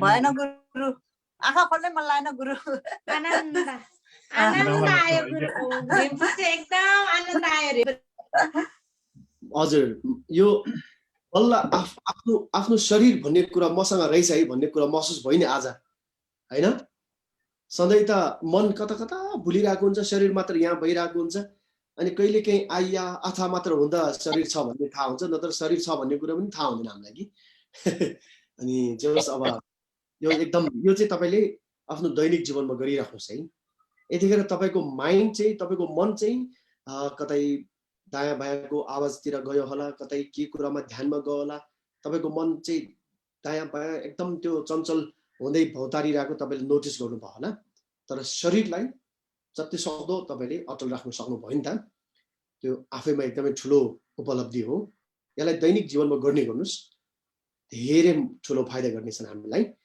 ल यसरी चाहिँ अब आजको प्रवचनलाई यही टुङ्गाउँ अनि हामी अन्तमा फेरि मोहर मलम गरौँ अघि सुरुमा हामीले बोधिचित्तको क्रममा भने जस्तै सारा संसारको प्राणीको मुक्ति र बुद्ध ज्ञान प्राप्तिको निम्ति मेरो यो पुण्य चाहिँ सबैको लागि समर्पण गर्दछु र जसरी भगवान बुद्धहरू बोधिसत्वहरू उहाँहरूले चाहिँ अनि पुण्य अनुमोदन गर्नुभएको थियो मोहर मलम गर्नुभएको थियो त्यही अनुरूप मेरो पनि यो अनि पुण्य चाहिँ मोहर मलम त्यही रूपमा चाहिँ तपाईको पूरा भएर जाओस् भनेर चाहिँ म मनै त्यसरी चाहिँ सम्झिनु होला सुनम दि थम्जे सिपनी तोम्ने एक तनम थम्जे के गर्न चाहिँ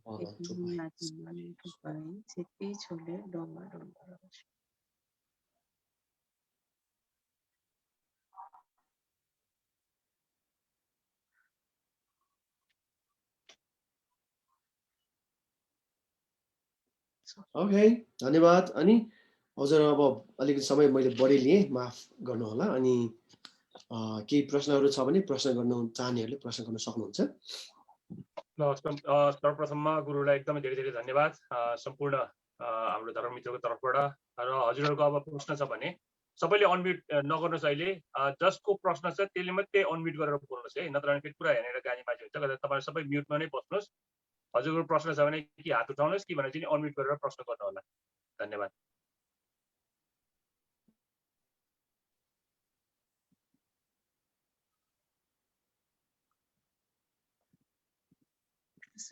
कसैको प्रश्न छैन जस्तो छ फाइनल 30 सेकेन्ड सबैले बुझे जस्तो छ आज चाहिँ ल त्यसो भए अब हामी कार्यक्रमलाई समापन गरिदिनु हुनलाई म हाम्रो आमा समूहका महासचिव श्रीमती शारदा गुरुङ बहिनीलाई कार्यक्रम समापन गरिदिनु हुनमा अनुरोध गर्दछु बहिनी अनम्युट गरेर भनिदिनु होला थ्यांक यू धन्यवाद दाई सर्वप्रथम त्रिरत्नमा वन्दना ढोक श्रद्धेय रिम्पुन्छे से नामका गुरुज्यूमा वन्दना ढोक बीसीजी युके का अध्यक्ष श्री धर्म तमाङ दाई श्रीमती उर्मिला इन्द्र गुरुङ दिदी संस्थापक अध्यक्ष काजी शेर्पा दाई पूर्व अध्यक्षहरू पूर्व आमा अध्यक्षहरू उपाध्यक्षहरू सम्पूर्ण कार्य समिति लगायत सल्लाहकार ट्रस्टिज अनि यस जुम मार्फत अनि फेसबुक लाइभ मार्फत जोडिनु भएको सम्पूर्ण आदरणीय श्रद्धालु भक्तजनहरूमा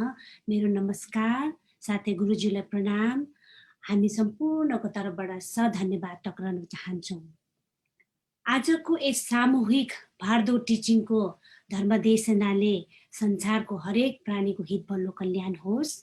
यसरी नै हामी सधैँ सामूहिक रूपमा धर्मदेशना पूजाहरू गर्ने अवसरहरू जोडिरहन्। गुरुज्यूको सहज र सरल भाषाको टिचिङले हामी जस्ता नयाँ धर्मावलम्बीहरूलाई बुद्ध ज्ञानको अझ सुन्ने बुझ्ने इच्छा जागेको छ। गुरु हजुरको वास्तविक कथामा आधारित धर्मदेशनाले हामीलाई त एकछिन बुद्धलोकमा पुगेको भान भएको छ। गुरु भविष्यमा पनि हजुरबाट अझै धेरै धर्मदेशनाहरू सुन्ने विश्वासको साथै सम्पूर्णको तर्फबाट धन्यवाद हजुरलाई। हजुरको शीघ्र स्वास्थ्य लाभको कामना गर्दै कार्यक्रम संयोजक BCG UK को एडभाइजर मेजर खुसीमान दाइलाई पनि हामी सम्पूर्णको तर्फबाट धन्यवाद टकाउन चाहन्छौँ। जय Buddha. Thank you Guru, thank you दाइ, थ्याङ्क यू सम्पूर्णलाई। धन्यवाद। धन्यवाद बहिनी।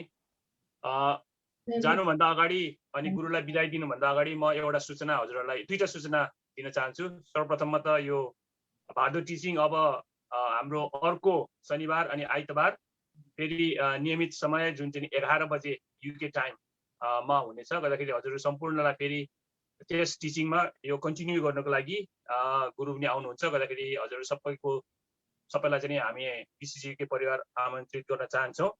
र अर्को सूचना चाहिँ नि मैले अस्ति नै सुरुमा मैले हजुरलाई भनेको थिएँ, हाम्रो गुरु अनि उहाँ जुन चाहिँ नि हुङत्राम्पा फ्यामिली भन्छ उहाँहरूको हुङत्राम्पा फ्यामिली, उहाँले चाहिँ नि उहाँ डोल्पोमा 108 जना विद्यार्थीहरूलाई उहाँले निःशुल्क पढाउँदै हुनुहुन्छ। होस्टेल अनि पुरा सम्पूर्ण स्कुलिङको व्यवस्थापन चाहिँ उहाँहरूको फ्यामिलीले गर्नुभएको छ। गर्दाखेरि यदि हजुरहरूले त्यस स्कुलिङको त्यस विद्यार्थीहरूलाई हजुरहरूले मद्दत गर्न चाहनुहुन्छ भने अथवा त्यो फाउन्डेसनलाई मद्दत गर्न चाहनुहुन्छ भने प्लिज तपाईँहरूले चाहिँ नि कि महिनामा 3 पाउन्ड डाइरेक्ट डेबिट कि भने चाहिँ नि वर्ष दिनको लागि 36 पाउन्ड त्यो जुन चाहिँ नि एकाउन्ट नम्बर हजुरले यदि चाहनुहुन्छ भने म पनि दिन तयार छु। अनि त्यसको साथसाथै क्याम्बरलीमा हो भने हाम्रो ज्ञानु बहिनीलाई अनि सती गुरुङलाई, अल्डोसोटमा हो भने हाम्रो इन्द्र शारदा भाइ अनि बहिनीलाई अनि दुर्गा लक्ष्मी बहिनीलाई, पानब्रोमा पनि नारायण अनि तृष्णा र पवित्र गुरुङ, र लन्डनमा हो भने तारा गुरुङ एल्थम, पुष्पा गुरुङ स्ट्यानवेल, रेणु गुरुङ स्ट्यानवेल अनि नारायण प्रसाद हाम्रो पहिलाको अध्यक्ष उहाँलाई, अनि क्यान्टमा हो भने ज्ञाम अनि प्रेमा, र स्विन्डनमा हो भने विष्णु गुरुङ, राधा गुरुङ, अञ्जना, र रेडिङमा हो भने दिलु गुरुङ र दया गुरुङ, र बेजिङ स्टोकमा हो भने मिठु गुरुङ, शिवकन्या अनि इन्द्र बहिनी, र मलाई सम्पर्क गर्नुभयो भने हुन्छ। गर्दाखेरि हजुरले यदि यो क्याम्पेनमा हजुरहरूले मद्दत दिन चाहनुहुन्छ भने हजुर सबैलाई चाहिँ स्वागत छ भन्दै अब गुरुलाई हामी बिदा दिन चाहन्छौँ। गर्दै सम्पूर्ण धर्ममित्रको तर्फबाट अनि साथै अहिले फेसबुक लाइभ हेरिराख्नुभएका र जुम मार्फत जोडिनु भएको सम्पूर्णको तर्फबाट गुरुलाई एकदमै धेरै धेरै धन्यवाद ज्ञापन गर्दै हजुरलाई हामी अब बिदा दिन चाहन्छौँ। र अर्को शनिबार फेरि 11 बजे UK टाइममा हजुरलाई भेट्नेछौँ भन्दै सबैको तर्फबाट हजुरलाई फेरि धन्यवाद अनि आभार प्रकट गर्न चाहन्छु। धन्यवाद गुरु। Thank you Guru. Thank you Guru. Thank you Guru. Thank you Guru. Thank you गुरु। धेरै धेरै धन्यवाद। See you next next Saturday. Next Guru. Thank you Guru. Thank you Guru. Thank you गुरु। शनिबार भेटौँला सबैजना। सम्पूर्णलाई धन्यवाद। नमस्कार, खुसी हो। ल अब 1 बजे नाइस विकेन्ड। भरे 1 बजे चाहिँ लन्डन ब्रान्चको हाम्रो धुपसिङ रिम्पोचे गुरु आउँदै हुनुहुन्छ। गर्दाखेरि हजुरहरू फेरि 1 बजे त्यसमा जोडिनु होला भन्दै सबैलाई चाहिँ अब सबैबाट चाहिँ बिदा दिन चाहन्छु। धन्यवाद। एउटा सानो कुरा भन्न सक्छु हाम्रो मेजर साहब? DBC अध्यक्षज्यू हाम्रो सुमल दाइले के भन्नुहुन्छ नि भन्नुहोस् दाइ। सबभन्दा पहिले त अब गुरुबाटै मैले सिल लिएको हुँ है। गुरुलाई एकदमै मेरो नमन छ। धेरै वर्षपछि भेटेँ। अब गुरुको प्रवचन अब यो प्लम स्ट्रिटमा पनि अब हामीले चाहिँ 1-2 चोटि चाहिँ गरिसकेका हौँ। यो अब मैले चाहिँ अहिले गुरुलाई भन्न चाहेको के भन्दाखेरि मैले यति बेला लन्डन युनिभर्सिटीबाट बुद्धिज्ममा मैले मास्टर्स डिग्री गरेँ। धेरै कुराहरू मैले विभाजित पाएँ यो हाम्रै बुद्धिज्मभित्र, तर यसको जुन फिलोसफी छ त्यो एउटै।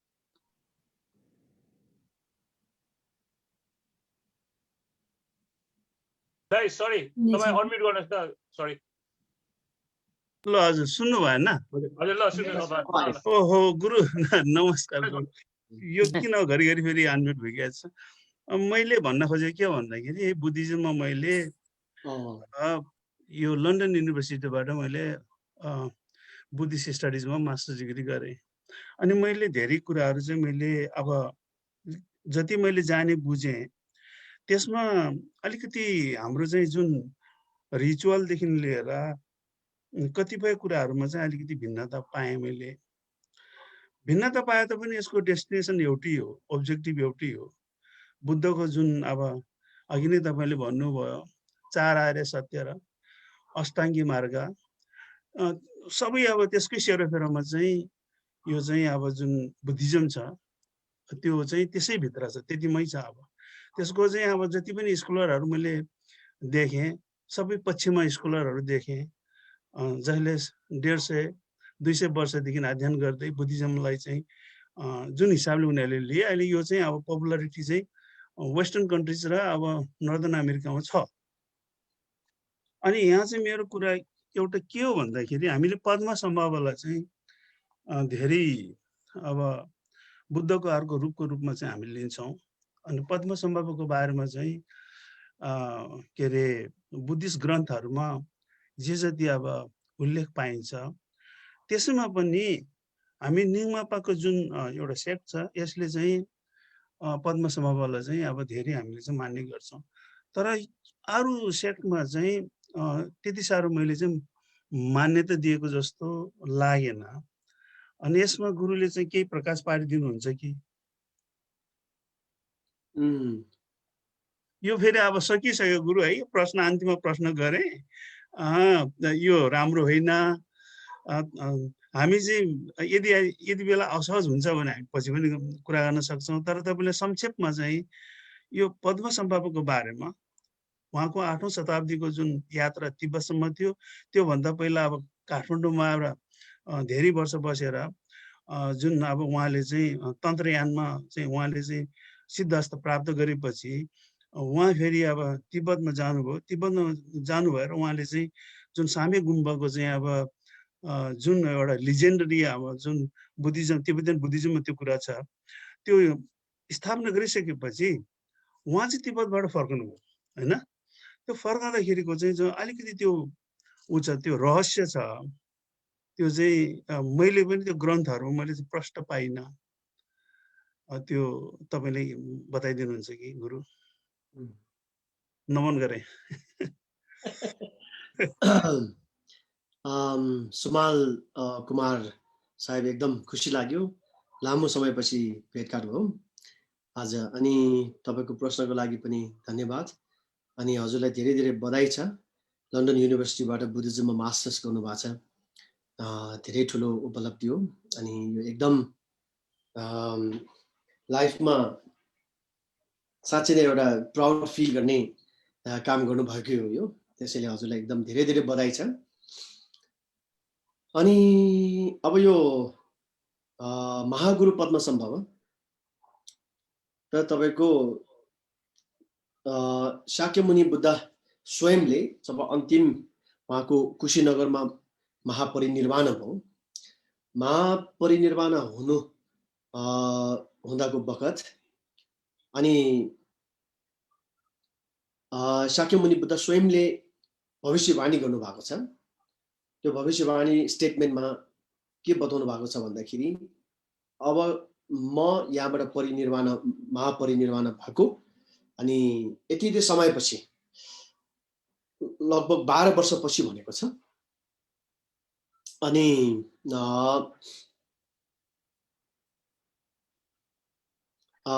त्यतिखेर चाहिँ धनकोश नाम गरेको ठाउँमा अनि महागुरु जेउस पद्मसम्भव नाम गरेको व्यक्तिको अनि उत्पन्न हुनेछ, आगमन हुनेछ। र उहाँ चाहिँ म स्वयं बुद्ध भन्दा पनि धेरै दृष्टिकोणले चाहिँ अझै महान हुनुहुनेछ भनेर चाहिँ उहाँको शाक्यमुनि बुद्धको आफ्नै वर्ड्समा, उहाँको आफ्नै शब्दहरूमा चाहिँ यसरी भविष्यवाणी गर्नुभएको छ। र जस्तो उहाँले भविष्यवाणी गर्नुभयो त्यही अनुरूप महागुरु पद्मसम्भवको अनि धनकोश लेखमा उहाँको जोस उत्पत्ति भयो। र त्यसपछि उहाँको अनि जीवन यात्रा धेरै लामो समय अन्तरालको कुरा हो। र नेपालमा आउनु भएको भनेको त हामीले मोटामोटी रूपमा 7औं शताब्दी 8औं शताब्दीको कुरा गर्छौँ, तर त्योभन्दा अगाडि पनि धेरै पटक आउनु भएको रहेछ भन्ने कुरा पेमा कथान वृत्तान्तबाट हामीले डिटेल पाउन सक्छौँ। त्यसपछि उहाँ टिबेट जानुभयो अनि टिबेटबाट त्यत्रो अब आज तपाईँ हामी माझ जति पनि बुद्धिज्मको नाममा चाहिँ तपाईँको कम्प्लिट शिक्षा तपाईँ हामीले अहिले अध्ययन गर्नु पाउने, अभ्यास गर्नु पाउने, एनलाइटेनमेन्ट प्राप्तिको लागि चाहिँ तपाईँको एउटा कम्प्लिट त्यो मार्गदर्शन चाहिँ सुरक्षित अहिलेसम्म संरक्षण गरिएर तपाईँ हामी माझ पुर्याउनुमा इतिहासमा सबैभन्दा ठुलो देन चाहिँ भगवान बुद्ध शाक्यमुनि पछि अनि सबैभन्दा ठुलो देन भनेको महागुरु पद्मसम्भवकै छन्।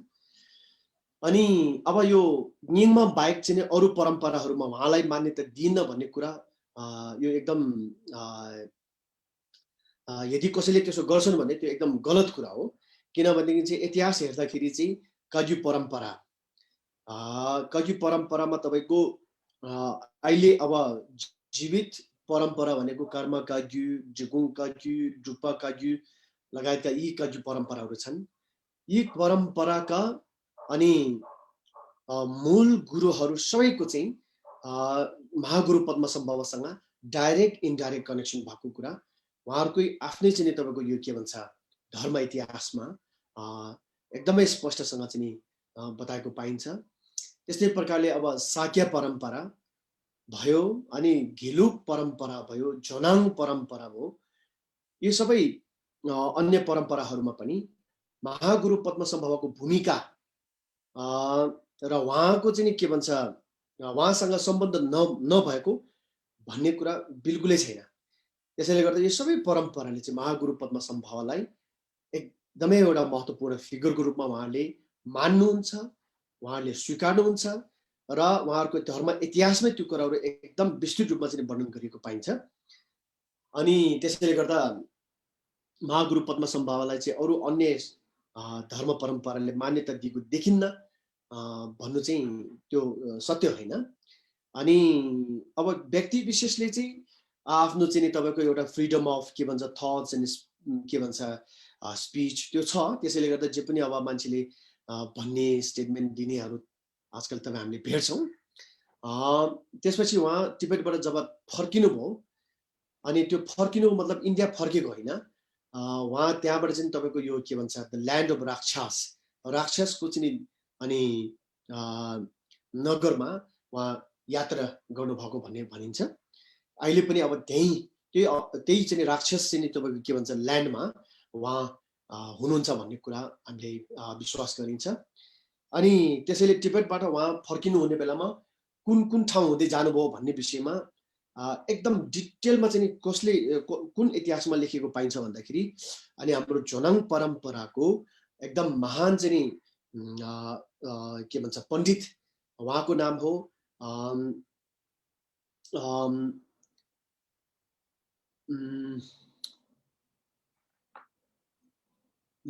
उहाँको नामै बिर्सेँ मैले अब जो जोनाङ परम्पराको चाहिँ एकजना महान पण्डित हुनुहुन्छ। अनि उहाँको एउटा किताब छ, त्यो किताबको नाम चाहिँ के हो घ्यागर छिन्चुङ भनेर, त्यो भारतको चाहिँ धर्म इतिहास भन्ने एउटा किताब छ उहाँको। अनि त्यो किताबमा चाहिँ डिटेल वर्णन गरिएको छ। त्यसैले गर्दाखेरि के अरे महागुरु पद्मसम्भव तिब्बतको गुङथाङ भन्ने ठाउँबाट अनि उहाँ कहाँ जानुभयो, त्यसपछि उहाँ कुन ठाउँमा पुग्नुभयो, त्यहाँ के गर्नुभयो र त्यो ठाउँ हुँदै चाहिँ त्यहाँबाट तपाईँको राक्षस ल्यान्डमा कसरी जानुभयो भन्ने विषय चाहिँ सबै डिटेलमा त्यसमा समेटिएको छ। तारानाथ, ओके, त्यो झोनाङ परम्पराको चाहिँ महान विद्वान जसको किताब मैले बताएँ हजुर, उहाँको नाम हो महापण्डित तारानाथ।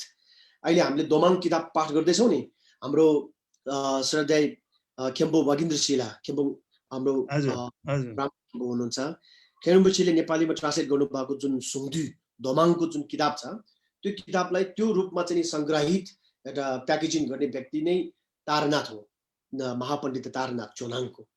त्यसैले उहाँ व्यक्तिद्वारा लिखित चाहिँ रचित चाहिँ एउटा इन्डियाको धर्मशास्त्र के अरे धर्म इतिहासको किताब छ, त्यो रिलिजन त्यो धर्म हिस्ट्री हो। त्यसमा चाहिँ अनि गुरु रिम्पोछे तिब्बतको घुङथाङ पछि उहाँ कहाँ पुगे, के गरे र कसरी चाहिँ उहाँ अनि राक्षस नगरको चाहिँ यात्रा अगाडि बढाउनु भयो भन्ने कुराहरू सबै त्यसमा डिटेल बताएको छ।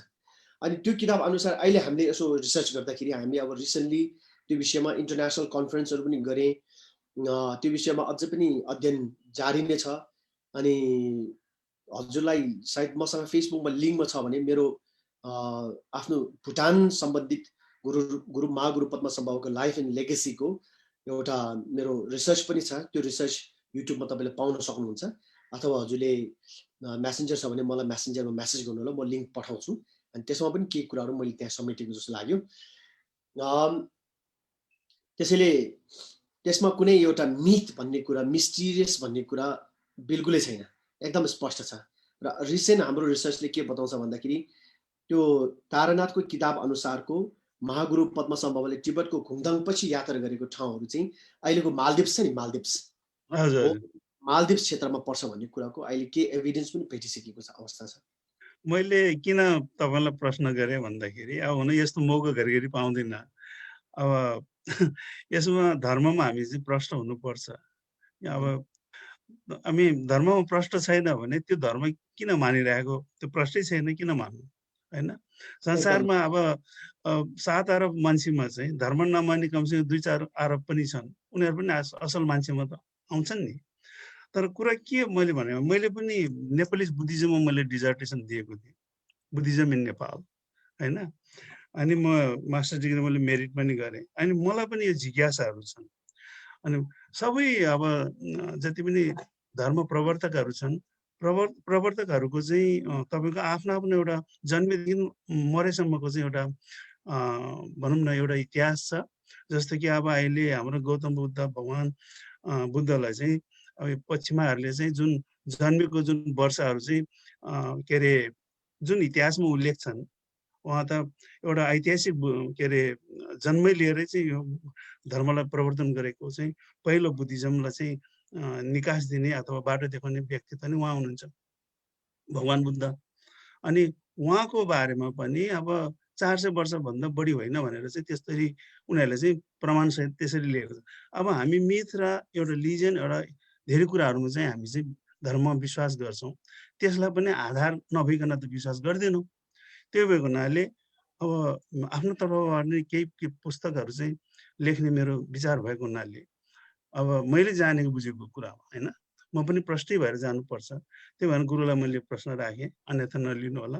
तपाईँको लिङ्कबाट चाहिँ मैले केही मेरो रिफरेन्सहरू मैले प्राप्त गर्छु, जसबाट चाहिँ अब 67 इयर्सको उमेरमा चाहिँ अब पढेर मास्टर डिग्री गर्नु भनेको चाहिँ एउटा ममा चाहिँ इन्ट्रेस्ट नभएको भए चाहिँ हुने नै थिएन नि।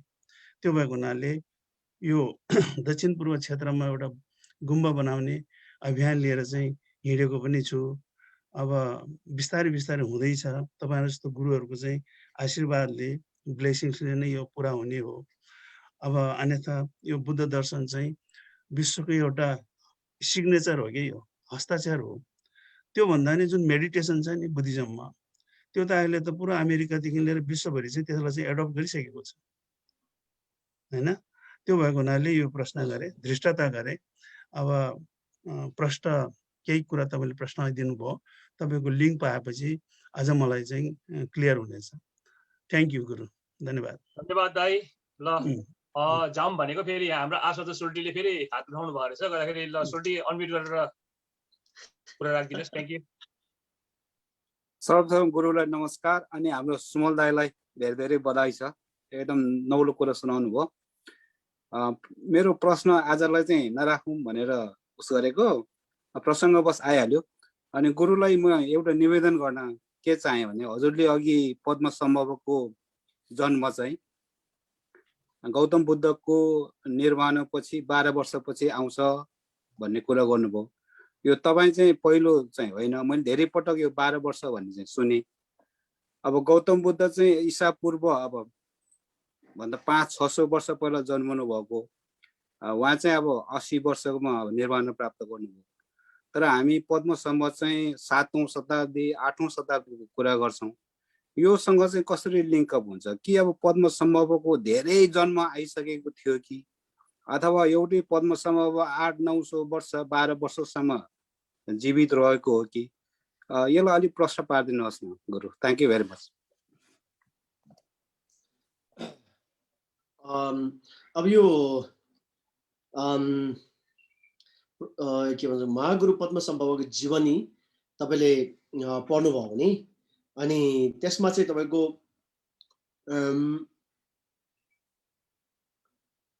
यो पेमा काथाङ जो 108 च्याप्टरको किताब छ त्यो मात्र पढ्नुभयो भने त्यसमा एकदमै स्पष्टै बताएको छ गुरु पद्म सम्भवको जन्म कहाँ भयो अनि कहिले भयो अनि त्यसपछि उहाँको जीवन यात्राको क्रममा उहाँ कहाँ पुगे र प्रत्येक ठाउँमा उहाँ कति समय बस्नुभयो भन्ने विषयहरू एकदम डिटेलमा। जस्तो अहिले हाम्रो इन्डियाको यो मन्दी भन्ने ठाउँमा छोपेमा भन्ने ठाउँ छ, त्यो महागुरु पद्म सम्भव सम्बन्धित एउटा धेरै महत्त्वपूर्ण ठाउँ हो।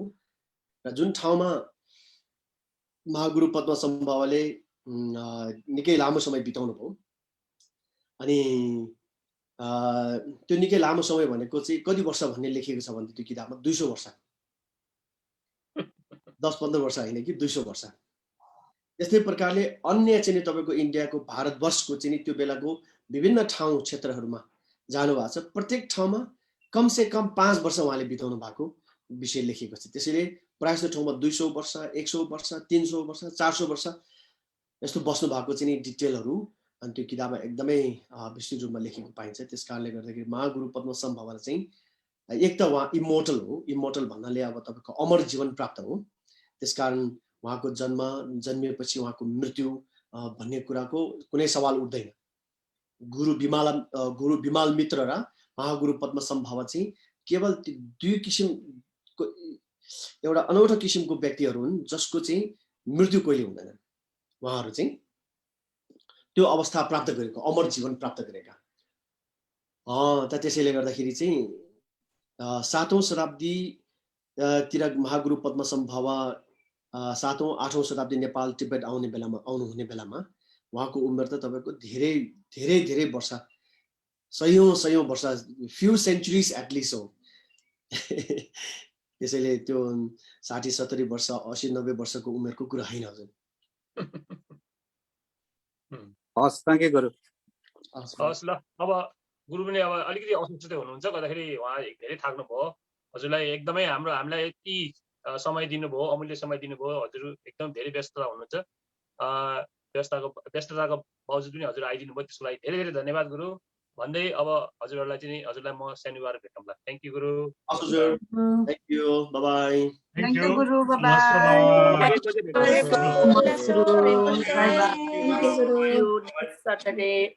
Thank you. Get also. Good day, everyone. Thank you very much. Bye. धेरै धेरै बधाई छ सुमल दाई।